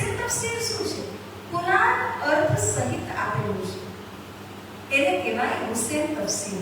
તો કહે છે સોદાગર કે મારી પાસે હુસેન તફસીર છે, તમે આવજો, હું આપી દઈશ. 4 દિવસ સુધી ભટક્યા ને ખબર પડી ગઈ કે આની અંદર તો કોઈ રસ નથી, આ તો વાતો જ કરે છે. લાલાશ્રી મહારાજીએ શ્રી પ્રાણેશજીને કહેલું, સોદાગરે આટલા દિવસો ભટકાવ્યા, ગઝલનામા નહીં આપ્યા, બીજા ગ્રંથનું નામ આપી દીધું હુસેન તફસીર. પ્રાણેશજી કહ્યું જાઓ લઈને આવો, મને જોવું છે ના શું છે. જ્યારે એક ગ્રંથ પણ નથી મળતું ત્યારે શ્રી લાલાશ્રીએ પ્રાણેશજીને વાત કરીને કે આવી રીતના ગ્રંથ તો મેળવ્યો નહીં તો ભટકાવ્યા જ કરે છે. તો શ્રી પ્રાણેશજીનો ખૂબ જ દિલ દુભાયું, મોડું કરવાઈ ગયું. અને બરાબર એ જ સમય હતો, વાતો થઈ, શ્રી પ્રાણેશજીને દુઃખ લાગ્યું કે મને તો જોવાની ખૂબ ઉત્કંઠા હતી, કેમ ન મળ્યું. ત્યારે બરાબર દયારામભાઈ આવ્યા. દયારામભાઈએ જોયું કે મારા હાદી મારા સદગુરુ દુઃખી છે, હું એમને દુઃખી નથી જોઈ શકતો. પૂછ્યું શું જોઈએ છે, શા માટે તમે દુઃખી થયા છો. ત્યારે કહે છે કે આ કારણથી પ્રાણજી દુઃખી છે. અચ્છા આટલી સી વાત, મને અવસર આપો સેવા કરવાનો, હું તમને હુસેન તફસીર લાવીને દઉં છું ને. શ્રી પ્રાણજી કહે છે જાઓ લઈ આવો. તો તરત જ ગયા અને પોતાના પાડોશી હતા, પાડોશીને જઈને કહ્યું, એ બીજી પાસે જવાના હતા, જગ્યા બદલાવાના હતા, તો સામાન વધારે હોવાના કારણે એમના પાસે ગ્રંથો વધારાના હતા, તો વિક્રી કરવા માટે તૈયાર હતા, વેચવા માટે તૈયાર હતા. 40 રૂપિયા લઈને ગયા, 38 રૂપિયા ચૂકવીને 2 રૂપિયા પાછા લાવ્યા, સાથે હુસેન તફસીર લઈને આવ્યા. तफसीर को देख के श्री राज भय खुशाल, बातें लगे करने आगे गुलाम लाल. જ્યારે તફસીર લઈને આવ્યા તો દયારામભાઈને એટલો આનંદ છે કે મારા ધણીને જે જોઈએ છે મને મળી ગયું. કેટલી ખુશી છે એ વાતની. એવું લાગે છે કે એમનો પોતાનો શિર જાણે આસમાને પહોંચી ગયો, એટલો આનંદ, એટલો ગર્વ થઈ રહ્યો છે દયારામભાઈને. અને આવીને હરખે પ્રાણજીના ચરણોમાં જ્યારે હુસેન તફસીર રાખી એમની ઈચ્છાને પૂર્ણ કરી, શ્રી પ્રાણજી તો એટલા ખુશ થઈ જાય છે, અરે વાહ, જે મને જોઈતું હતું અહીંયા તમે હાજર કર્યું. લાલાજીને કહે છે કે મને આ જોવાની ખૂબ જ ઉત્કંઠા છે. ઇન સમય કાયમ કે તફસીર દરિયા કે દેખ કે માયને હમકો સુનાવો યે. શ્રી પ્રાણજી પેલા જે મુલ્લા હતા ને અનુવાદ કરવા વાળા, એને બોલાવે છે કાયમ મુલ્લાને અને કહે છે કે જુઓ તમે છે ને આ જે ગ્રંથ છે એમાંથી કંઈક પણ કાઢીને મને કોઈ એક પ્રસંગ તમે સંભળાવો, ફાલ કાઢો, ફલશ્રુતિ કાઢો. જ્યારે આવી રીતે કહ્યું, મુલ્લાએ હુસેન તફસીરને પધરાવી, પરમાત્માને પ્રાર્થના કરી અને જ્યારે ફાલ ખોલે છે, ઇને જુલના સુરત ઇન પડી. એક સુરત એટલે કે પ્રકરણને કહેવાય. ઇન્ના જુલના નામનું એક પ્રકરણ હતું, ફાલની અંદર એ ચોપાઈ આવે છે. અને જ્યારે એનો અર્થ કરીને મુલ્લા સમજાવી રહ્યા હતા, એને વાંચ્યું ફારસીમાં, એને તો હિન્દી આવડતી હતી ને, તો એને હિન્દી ભાષાની અંદર સમજાવ્યું કે ફારસીમાં શું લખેલું છે. हम ही थे ब्रजरास में, हम तीसरे आए इत. એનો અર્થ શું આવ્યો? અરે બ્રજ અને રાસની અંદર આપણે જ હતા અને આપણે જ અહીંયા ત્રીજા તકરારમાં આવ્યા છીએ, આ જાગણીના પ્રમાણની અંદર આપણે આવ્યા છીએ. તો જ્યારે શ્રી પ્રાણજી આ વાતને સાંભળી એટલા હર્ષિત થયા. હવે મુલ્લાને કહે છે હજી એકવાર તમે ફાલ કાઢો. બીજી વખત જ્યારે ફાલની જે ચોપાઈ કાઢે છે, આયત કાઢે છે, ઇન્ના આતિના સુરત પડી મુલ્લાને જબ જમુના તાલ પાલ કી હકીકત પાઈ તબ. બોલે શ્રી પ્રાણનાથ પ્યારે કી. બીજી વખત જ્યારે ફાલ કાઢી તો ઇન્ના આતિના સુરત આવી અને એની અંદર જમુનાજી તાલ એટલે હૌજ કૌસર, પાલ એટલે શ્રી જમનાજીની પાલ. આ બધી જ વાતો એની અંદરમાં સાંકેતિક અર્થમાં કહેલી હતી, કારણ કે જ્યારે મોહમ્મદ ગયા હતા દર્શન કરે છે તે સમયે એમને આ બધું દેખાયેલું. તેમણે આ વાત લખી છે કે મેં આ બધી વસ્તુને જોઈ.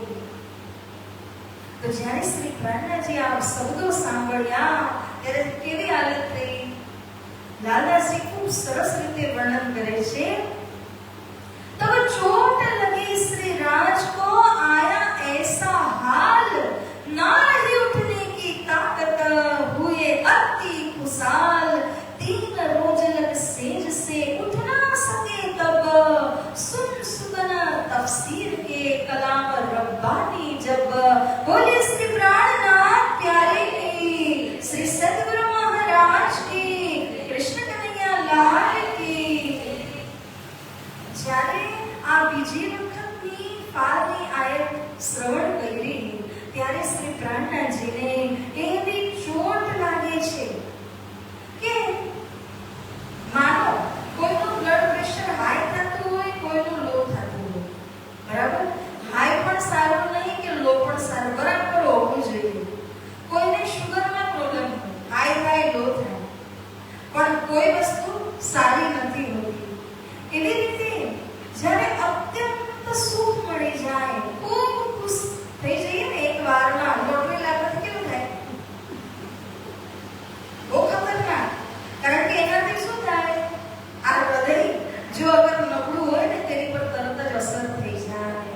શ્રી પ્રાણનાથજીને ચોટ લાગે છે, અને ચોટ એવી લાગે છે, ઘાવ એવો લાગે છે કે 3 દિવસ 3 રાત સતત શ્રી પ્રાણનાથજી સેજા ઉપર સુતા એવી રીતે દિલની અંદર ખુશાલી થઈ કે બાપ રે, રાજી પૂરો ખજાનો કુરાનનો આપ્યો છે, તફસીરનો આપ્યો છે. આ વાતને જાણીને કે મારો ખજાનો અહીં પણ છે, એ વાતને જ્યારે શ્રી પ્રાણનાથજી સમજ્યા ત્યારે 3 દિવસ 3 રાત સુધી પલંગ ઉપરથી હલી શકતા નથી, ઉઠી શકતા નથી. એટલા બધા શ્રી રાજી મહારાજજી ખુશખુશાલ થઈ જાય છે. તો સાથજી, જ્યારે આ પરિસ્થિતિ કોની, જે રાજી મહારાજ આપણને ખેલ દેખાડવા આવ્યા છે એમની આ હાલત છે. જે ખેલ જોવા આવ્યા છે એ સખીઓને તો તરતના અનુભવ થાય, એમાં કોઈ નવાઈ નથી.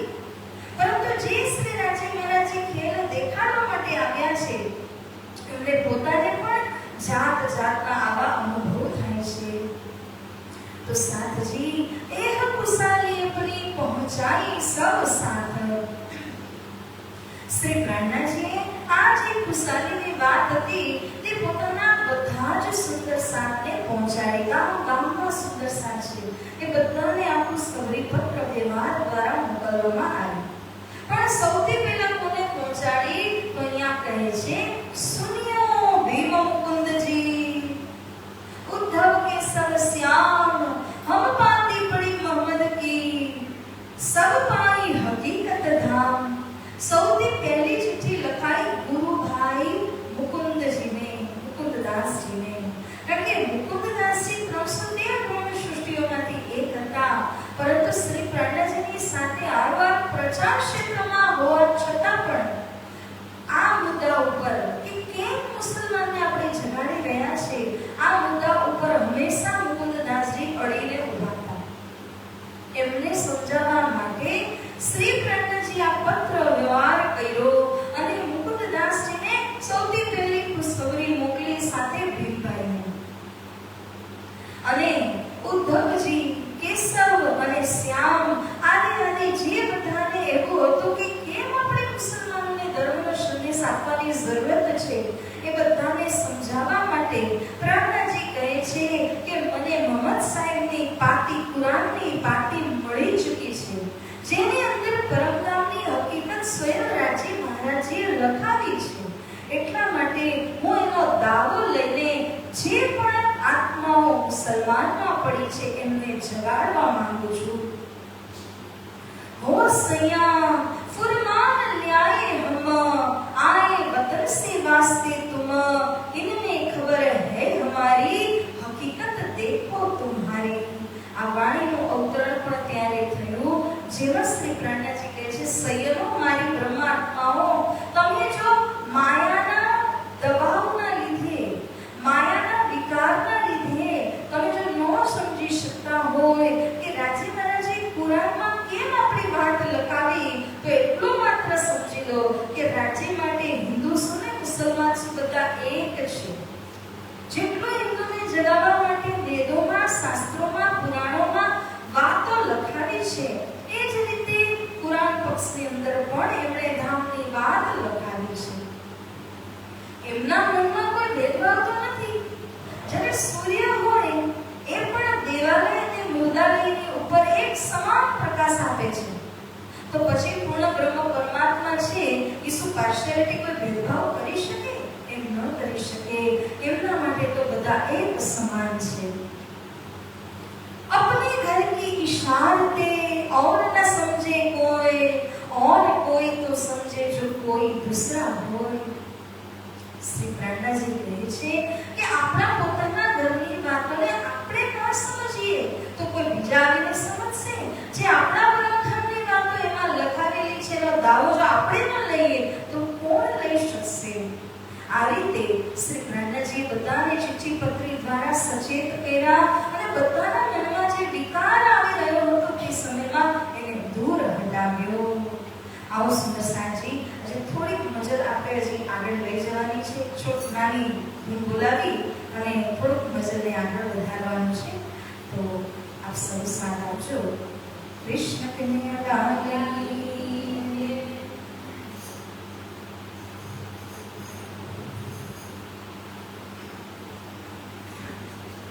Page number 109.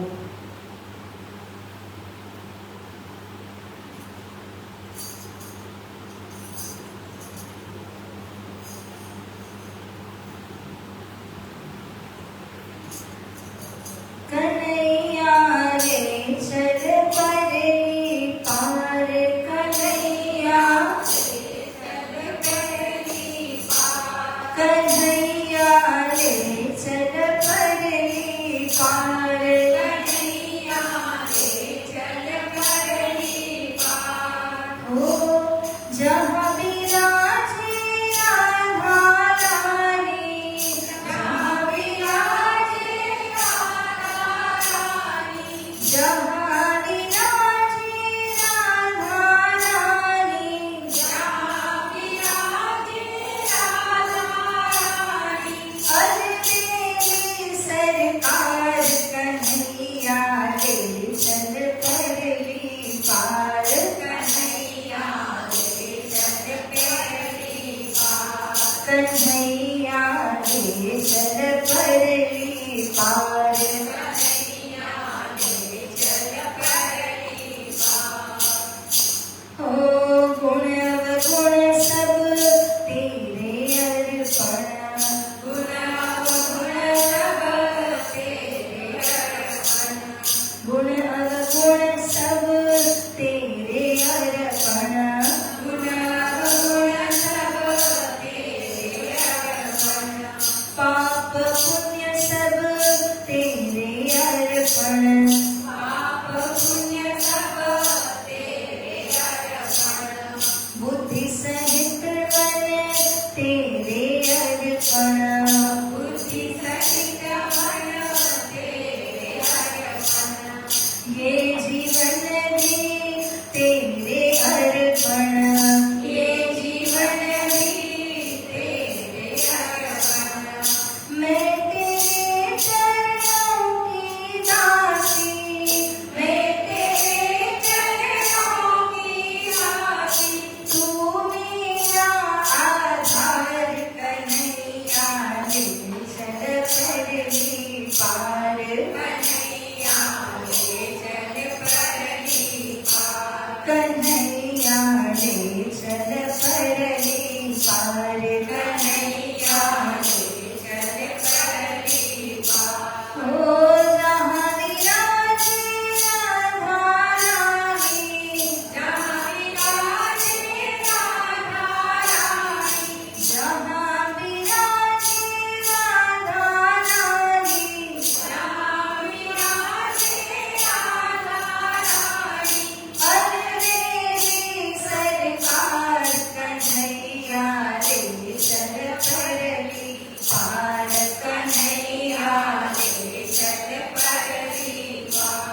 કન્હૈયા રે ચલ પરલી પાર, કન્હૈયા રે ચલ પરલી પાર.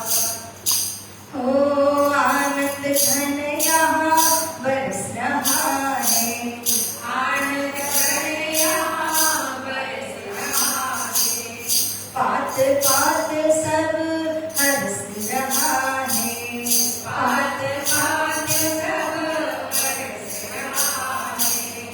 फिर भी ये मन तरस रहा है, फिर भी ये मन तरस रहा है. बहुत हुई अब हार गई मैं, बहुत हुई अब हार गई मैं. बहुत हुई अब हार गई मैं, बहुत हुई अब हार गई मैं. क्यों छोड़ा मझधार कन्हैया रे चल परली पार, कन्हैया रे चल परली पार. कन्हैया रे चल परली पार, कन्हैया रे चल परली पार. हो जहाँ विराजे राधारानी, जहाँ विराजे राधारानी. जहाँ विराजे श्यामा रानी, जहाँ विराजे श्यामा रानी. अलवेली सरकार कन्हैया रे चल परली पार, कन्हैया रे चल परली पार. कन्हैया रे चल परली पार, कन्हैया रे चल परली पार. कन्हैया रे चल परली पार. कन्हैया रे चल परली पार. श्री कृष्ण कन्हैया लाल की जय.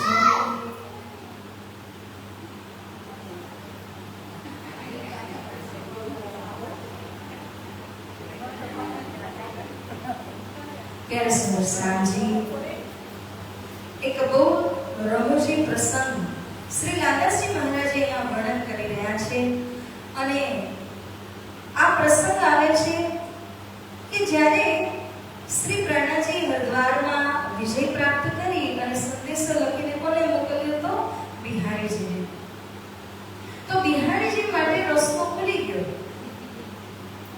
બિહારીજી માટે રસ્તો કેવી રીતે ખુલ્યો કે મહારાજજીની ચિઠ્ઠી આવી તો હું પણ હવે સામે ચિઠ્ઠી મોકલી શકું, હું પણ વાર્તાલાપ કરી શકું અને શ્રી મહારાજના પાસેથી ધન આદિ કંઈ મંગાવવું હોય તો પણ મંગાવી શકું. રસ્તો પાછો ખુલી જાય છે. તો એ સમયમાં બિહારીજીના આદેશ દ્વારા 3 જણા નવતરપુરીથી દિલ્હી આવે છે.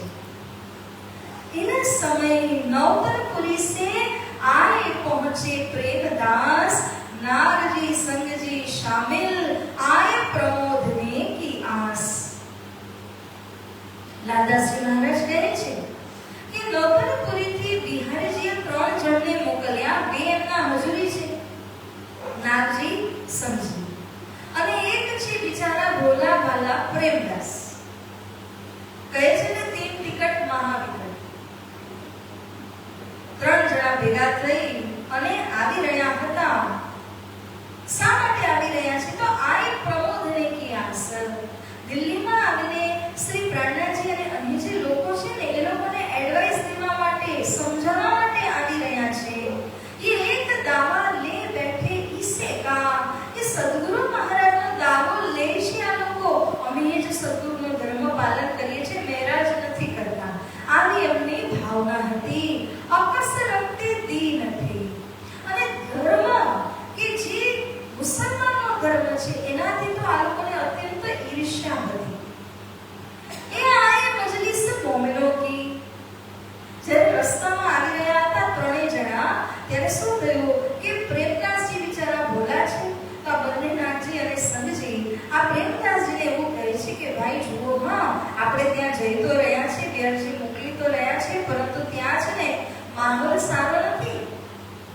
ત્યાંનો માહોલ કેવો છે કે ત્યાં આગળ તો બધી જ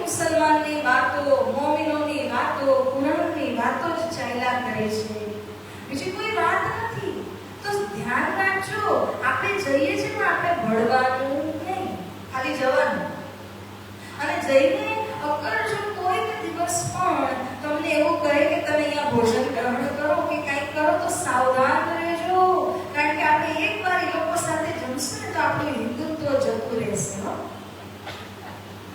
સતર્ક રહેજો એમ કરીને નાગજી અને સમજી પ્રેમજીને સમજાવે છે. આ વાતની સૂચના ટેલિગ્રામના મારફતથી પહોંચી ગઈ પ્રાજ્ઞાજીને. કૃષ્ણ કનૈયાલાલ. એમના સ્વરૂપની ઓળખાણ કરવી હોય ને કે શ્રી પ્રાજ્ઞાજી કોણ હતા, એમનો પરચો જોતો હોય ને તો અહીંથી સમજી શકાય. વાતો રસ્તામાં થઈ રહી છે, ખબર ક્યાં પડી? દિલ્હીમાં ખબર પડી. પ્રાજ્ઞાજીને ખબર પડી ગઈ. આવી રીતનું બધું જ ચાલી રહ્યું છે, પ્રેમજીનું મગજ ખરાબ કરી રહ્યા છે. ये आए मजलिस मोमिनों के यहाँ बिना मोहम्मद और न बात यह देख ताजुब भरे बड़ी चर्चा हुई खुदा की जात. જ્યારે અહીંયા આવ્યા તો અહીંયા તો મુસ્લિમ સિવાય મોહમ્મદ સિવાય કોઈ વાત જ નથી. બધી વાતો ક્યાંની છે? કુરાનની વાતો છે, મોહમ્મદની વાતો છે, મુસલમાનની વાતો છે. તો આ રીતે જ્યારે વાતો થવા લાગી બધા ત્રણ જણા ખૂબ આશ્ચર્યચકિત થઈ ગયા. આ સમયે શ્રી પ્રાજ્ઞાજીએ જ્યારે એ લોકો દિલ્હી શહેરમાં પ્રવેશ થયા ત્યારે એક વસ્તુ પ્રાજ્ઞાજી એમના પાસેથી લઈ લીધી અને પોતાના ખીચામાં રાખી લીધી. શું લીધું? શું? શુદ્ધ બુદ્ધ લઈ લીધી. વિચારો થોડુંક આરામ કરો, વિચારો શું લઈ લીધું? આપણી અંદર ચંચલ કોણ છે? લક્ષ્મી. તો પ્રાજ્ઞાજી લક્ષ્મી નું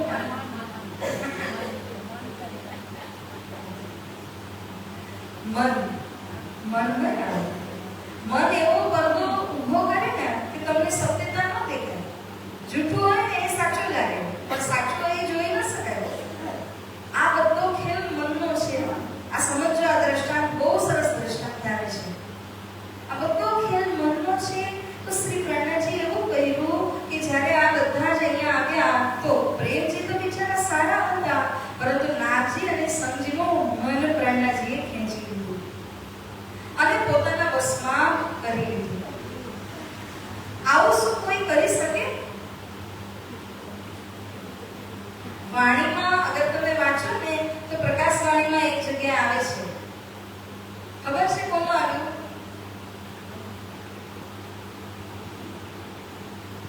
ભગવાન વિષ્ણુએ સંકાદિકોના મનને ખેંચી લીધા છે. હું સંક્ષેપમાં ઉદાહરણ કહું, પછી મારે પ્રસંગમાં જવું પડશે. આપણા પ્રકાશ ગ્રંથની અંદર એક પ્રકરણ આવે છે ને, દૂધ પાણીનો વિછોડો. આ પ્રકરણની અંદરમાં તમે વાંચશો તો એકવાર એવું થયું કે જે 4 સંકાદિકો છે એમની નેચરલ ઉંમર છે 5 વર્ષની અને સાધનામાં જોઈએ તપસ્યા જ કરે. સંકાદિકો બહુ પવિત્ર છે. એ સંકાદિકોને પ્રશ્ન થયો કે આપણી અંદર મન પણ છે, જીવ પણ છે, બંને એક છે કે અલગ છે? આ પ્રશ્ન થયો. ત્યારે સંતાનિકો પોતાના પિતા એટલે બ્રહ્માજી પાસે ગયા અને બ્રહ્માજીને આ પ્રશ્ન પૂછ્યો. બ્રહ્માજી તો આને સમજાવી ન શક્યા, નિરાકરણ કરી ન શક્યા. હવે બ્રહ્માજી ગભરાયા કે મારા પુત્રો પ્રશ્ન પૂછે છે અને મને જવાબ નહીં આવડે. તો એમણે શું કર્યું? તરત જ ભગવાન નારાયણને સ્મરણ કરીને યાદ કર્યા. જેમ જ યાદ કરે છે તો ભગવાન નારાયણજી તરત જ પ્રગટ થઈ ગયા, પરંતુ પોતાના સ્વરૂપમાં ન થયા. હંસનું સ્વરૂપ લઈને આવ્યા. હંસના સ્વરૂપમાં આવ્યા તો નીચે તો લાંબા લાંબા પગ અને આટલી લાંબી લાંબી ચોંચ લઈને આવ્યા. જેમ જ હંસ અવતાર અહીં આવે છે એમણે સૌથી પહેલું કામ કર્યું કે સંતાનિકોનું મન પોતાના વશમાં કરી લીધું. અને જેમ જ મન વશમાં કર્યું તો જે સંતાનિકો હતા એમણે હંસ ભગવાનને જોયા. તે હંસ ભગવાનને જોઈને સીધા જ એમને નારાયણ ભગવાનના દર્શન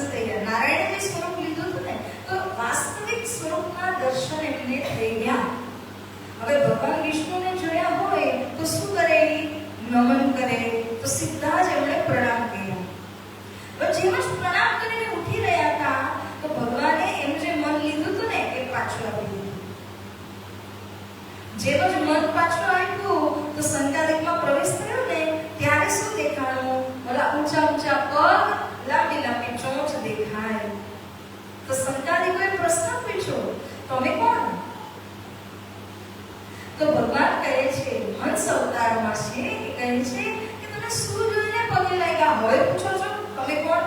તો પગે શા માટે લાગ્યા? પરંતુ આ વાત ઉલઝનના રૂપમાં રહી ગઈ. સંતાદિકોનો જે મૂળ પ્રશ્ન હતો એ જ ભૂલાઈ ગયો. એનું નિરાકરણ ન તો બ્રહ્માજીએ કર્યું ન નારાયણજીએ કર્યું. પ્રશ્ન તો ત્યાં ત્યાં.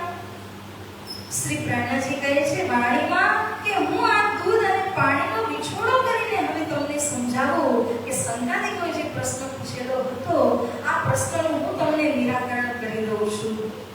મન જે છે એ જીવ કરતા અલગ છે કે એક છે? મન અને જીવ અલગ અલગ છે કે એક છે? અલગ છે? અલગ છે? અચ્છા, કોણ કહે છે એક છે? કોઈ નહીં? મન અને જીવ વાસ્તવમાં અલગ અલગ છે. જીવ જે છે એ તો પરમાત્માનો અંશ છે અને મન માયાનો અંશ છે. મન અને જીવ અલગ અલગ છે, એમની પ્રવૃત્તિઓ અલગ અલગ છે, પરંતુ એક જ શરીરની અંદર મન અને જીવ આ બે પક્ષીના રૂપમાં છે જે એક વૃક્ષના ઉપર, એક ઉપરની ડાળીમાં રહે છે, એક નીચેની ડાળીમાં રહે છે. અંતર છે. પણ આ વસ્તુ શ્રી પ્રાણનાજીએ સમજાવી કે જીવ કોનો અંશ છે? પરમાત્માનો. અને મન કોનો અંશ છે? માયાનો. તો આ નિરાકરણ પ્રાણનાજીએ કર્યું છે. હવે અહીંયા આપણે સમજીએ તો શ્રી પ્રાણનાજીએ મનને હરણ કરી લીધું. સંતાદિકોના મનને ખેંચી લીધેલું હતું કે વિષ્ણુ ભગવાને. ત્યારે એમને શું દેખાયું? નારાયણ દેખાયા કે હંસ? વાસ્તવિક દેખાયું ને, નારાયણ ભગવાન દેખાયા ને. મન શું કરે છે? ચોંચ દેખાડે છે, પગ દેખાડે છે, પરંતુ વાસ્તવિક સ્વરૂપના દર્શન કરવા દેતું નથી. જ્યારે મન આપણા અંદર હોય ને તો ગમે એવા પરમહંસ મહારાજ જેવા બી આપણી સામે આવે ને તો આપણે ઓળખી ન શકીએ, કારણ કે મન શું કરે? સાચા છે, આ તો આપણા જેવા છે એવું લાગ્યા કરે. તો સુદર્શનજી ટૂંકમાં કહું સોવાતને એક વાત, મન જ છે જે આવરણ નાખે છે, જે પડદો નાખે છે. પ્રાણનાજી લોકોના મન જ ખેંચી લીધું.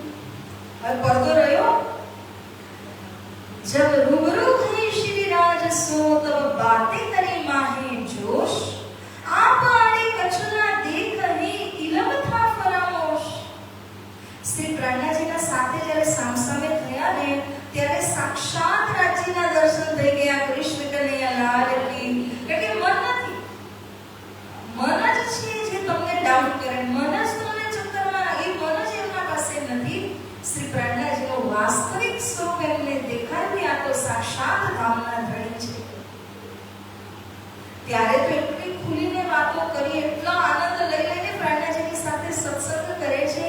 પોતાનું જે ઈલમ જેટલું બધું ભૂસું ભરેલું હતું બધું શાંત થઈ ગયું, શૂન્ય થઈ ગયું, બાજુએ થઈ ગયું. જબ ઈસા મોહમ્મદ મિલ ચલે કલમા ઓર તારતમ ભાગા દિલ કા કુફરા જાગ દેખી આતમ. જ્યારે આ બંને જણા જેનું મન ખેંચી લીધું છે ત્યારે આ બંનેમાં કલમા અને તારતમનું મિલાન થઈ ગયું. અને જ્યારે મિલાન થઈ જાય છે તો દિલમાં જે કુફર દુશ્મન હતો એ દુશ્મન ભાગી જાય છે અને આત્મા જાગૃત થઈ જાય છે. તો આત્માને જાગૃત થવા કોણ નથી દેતું? ચંચલ મન, પાપી મન એટલે જ એને કહેવાય છે. એ મન જ અવરોધ બની જાય છે. ત્યારે જ કહ્યું ને પ્રાણનાજીએ કે મનને સાધો તો બધું તમારું છે, અને મનને જો નહીં સાધો તો મન સૌથી મોટો દુશ્મન તમારી અંદર જ છે. તો મન બહુ જ મોટું કામ કરે છે સાથજી. જ્યારે આ બંનેને પહેચાન થઈ ગई प्राणनाजीની वास्तविकताની। तब अपनी जुबान सो बातें कही ईमान, हम श्री देवचंद्र जी को इत देखे, भाई हमको पहचान कृष्ण कन्हैया लाल की। બંને જણા વ્યાજી પક્ષના એમના હજુરી છે, પરંતુ વાસ્તવિકતા એમણે શું જોઈ કે સદગુરુ મહારાજજી તો અહીં પ્રાણનાજીના દિલરૂપી ધામમાં બેઠા છે અને વાણી બોલી રહ્યા છે, જાગણીનું કાર્ય કરી રહ્યા છે। ત્યારે કહે છે, અરે અમે તો બહુ વિશ્વાસ લઈને આવ્યા, અમારો વિશ્વાસ ખૂબ વધી ગયો કે શ્રી સદગુરુ મહારાજ ક્યાં બેઠા છે? અહીંયા પ્રાણનાજીમાં બેઠા છે। પેલા શું કહેતા? વિહારજીમાં છે। અહીંયા નિરાકરણ થઈ ગયું એ લોકોનું। એટલું જ નહીં, પોતાના મોઢે તો બોલ્યા, ચિઠ્ઠી લખી।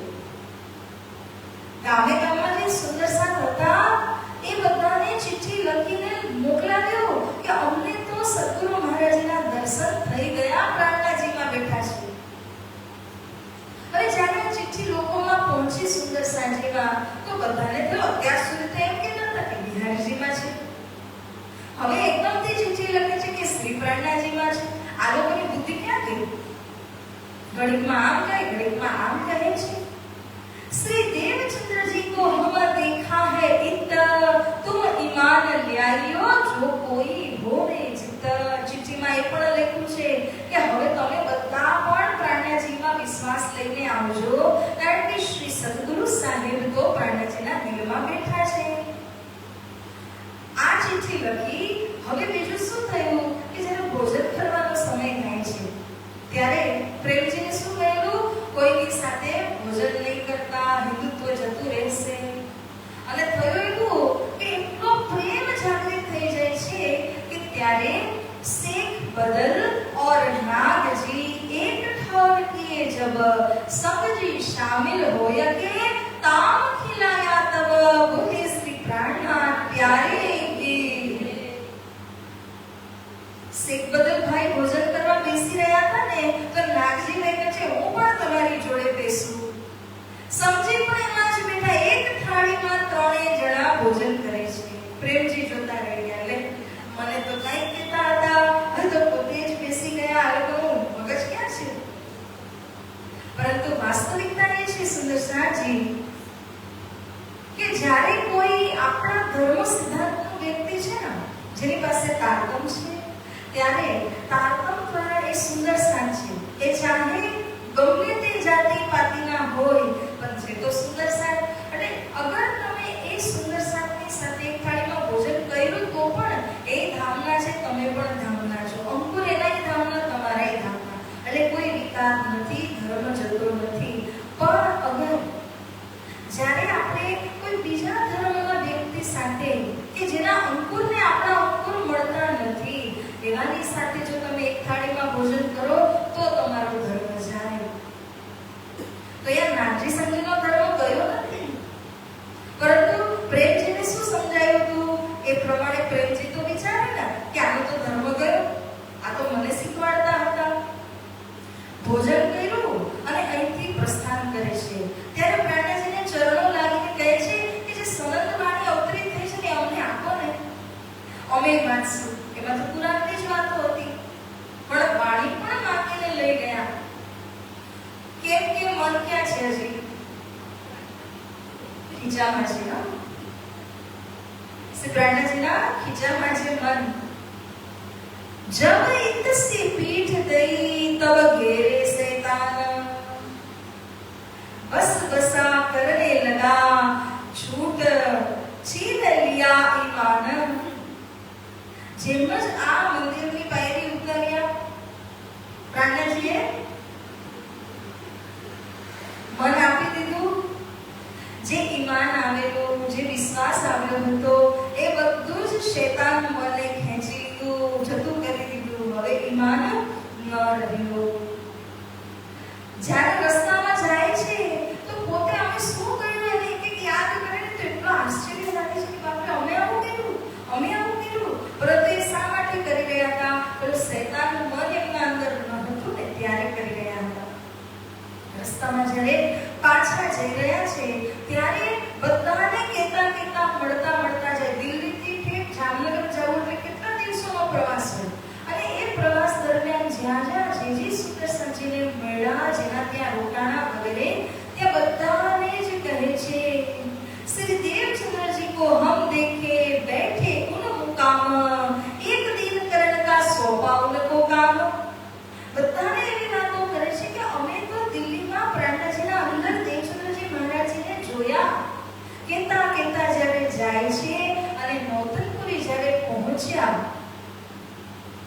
जैने पण आज बात करी।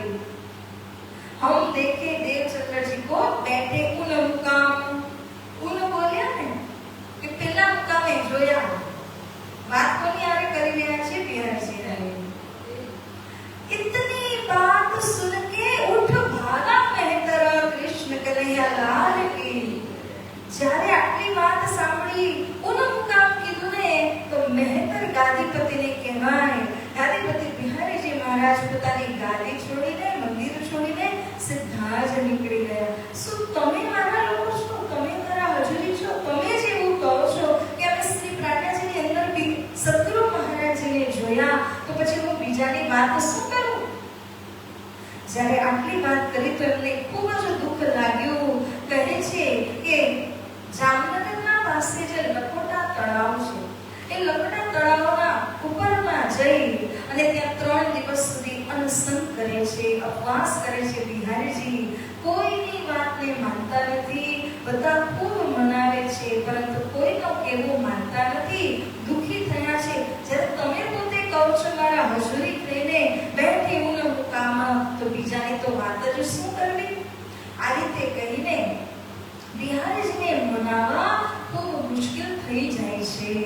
તો જ્યારે આ બંને જણાને કેવી રીતે મનાવવું એમને એવું વિચારવા લાગે છે તો ફરી કહે છે કે ના ના બિહારીજી અમારાથી ભૂલ થઈ ગઈ। અમે કહેવા માંગતા હતા બેઠે ઇલ મુકામ, પરંતુ આ જીભ છે ને એમાં શું નથી? હાડકું નથી, હાડકું નથી ને એટલે ઇનનું ઊન થઈ ગયું। બોલવાનું શું હતું? બેઠે ઇન મુકામ બોલાય શું કે બેઠે કોનો મુકામ બોલાઈ ગયું? જીભમાં હાડકું નથી, પીસલી ગઈ, લપસી પડી। એટલે અમારાથી આ ભૂલ થઈ ગઈ, અમને માફ કરો। ગમે તેમ કરીને માફી માંગી। 3 दिन कहाँ रहे बात काहू न सुने कान, बड़ा दुख भया साथ में सुन के बात ईमान। જ્યારે બિહારજી આગળ એમને કબૂલ કરવું પડ્યું ત્યારે બિહારજી કહે છે હું એમને નહીં માનું, તમે રસ્તામાં જે લોકોને આ વાત કહીને આવ્યા છો ને એ લોકોને પાછી ચિઠ્ઠી લખો, બેઠે ઇનો મુકામ કહો તો હું માનું।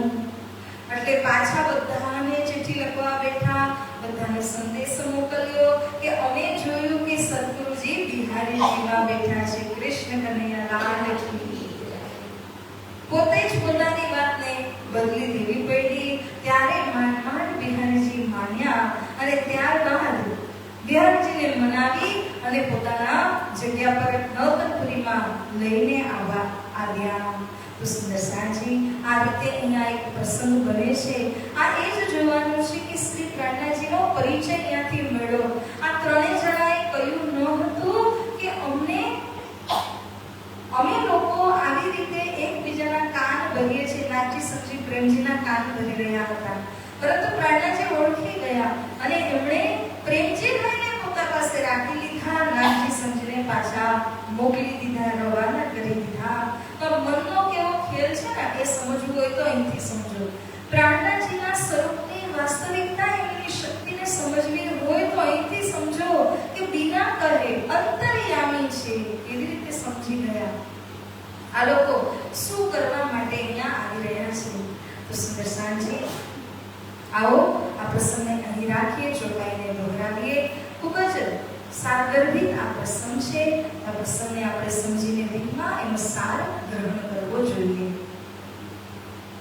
3 दिन तहाँ रहे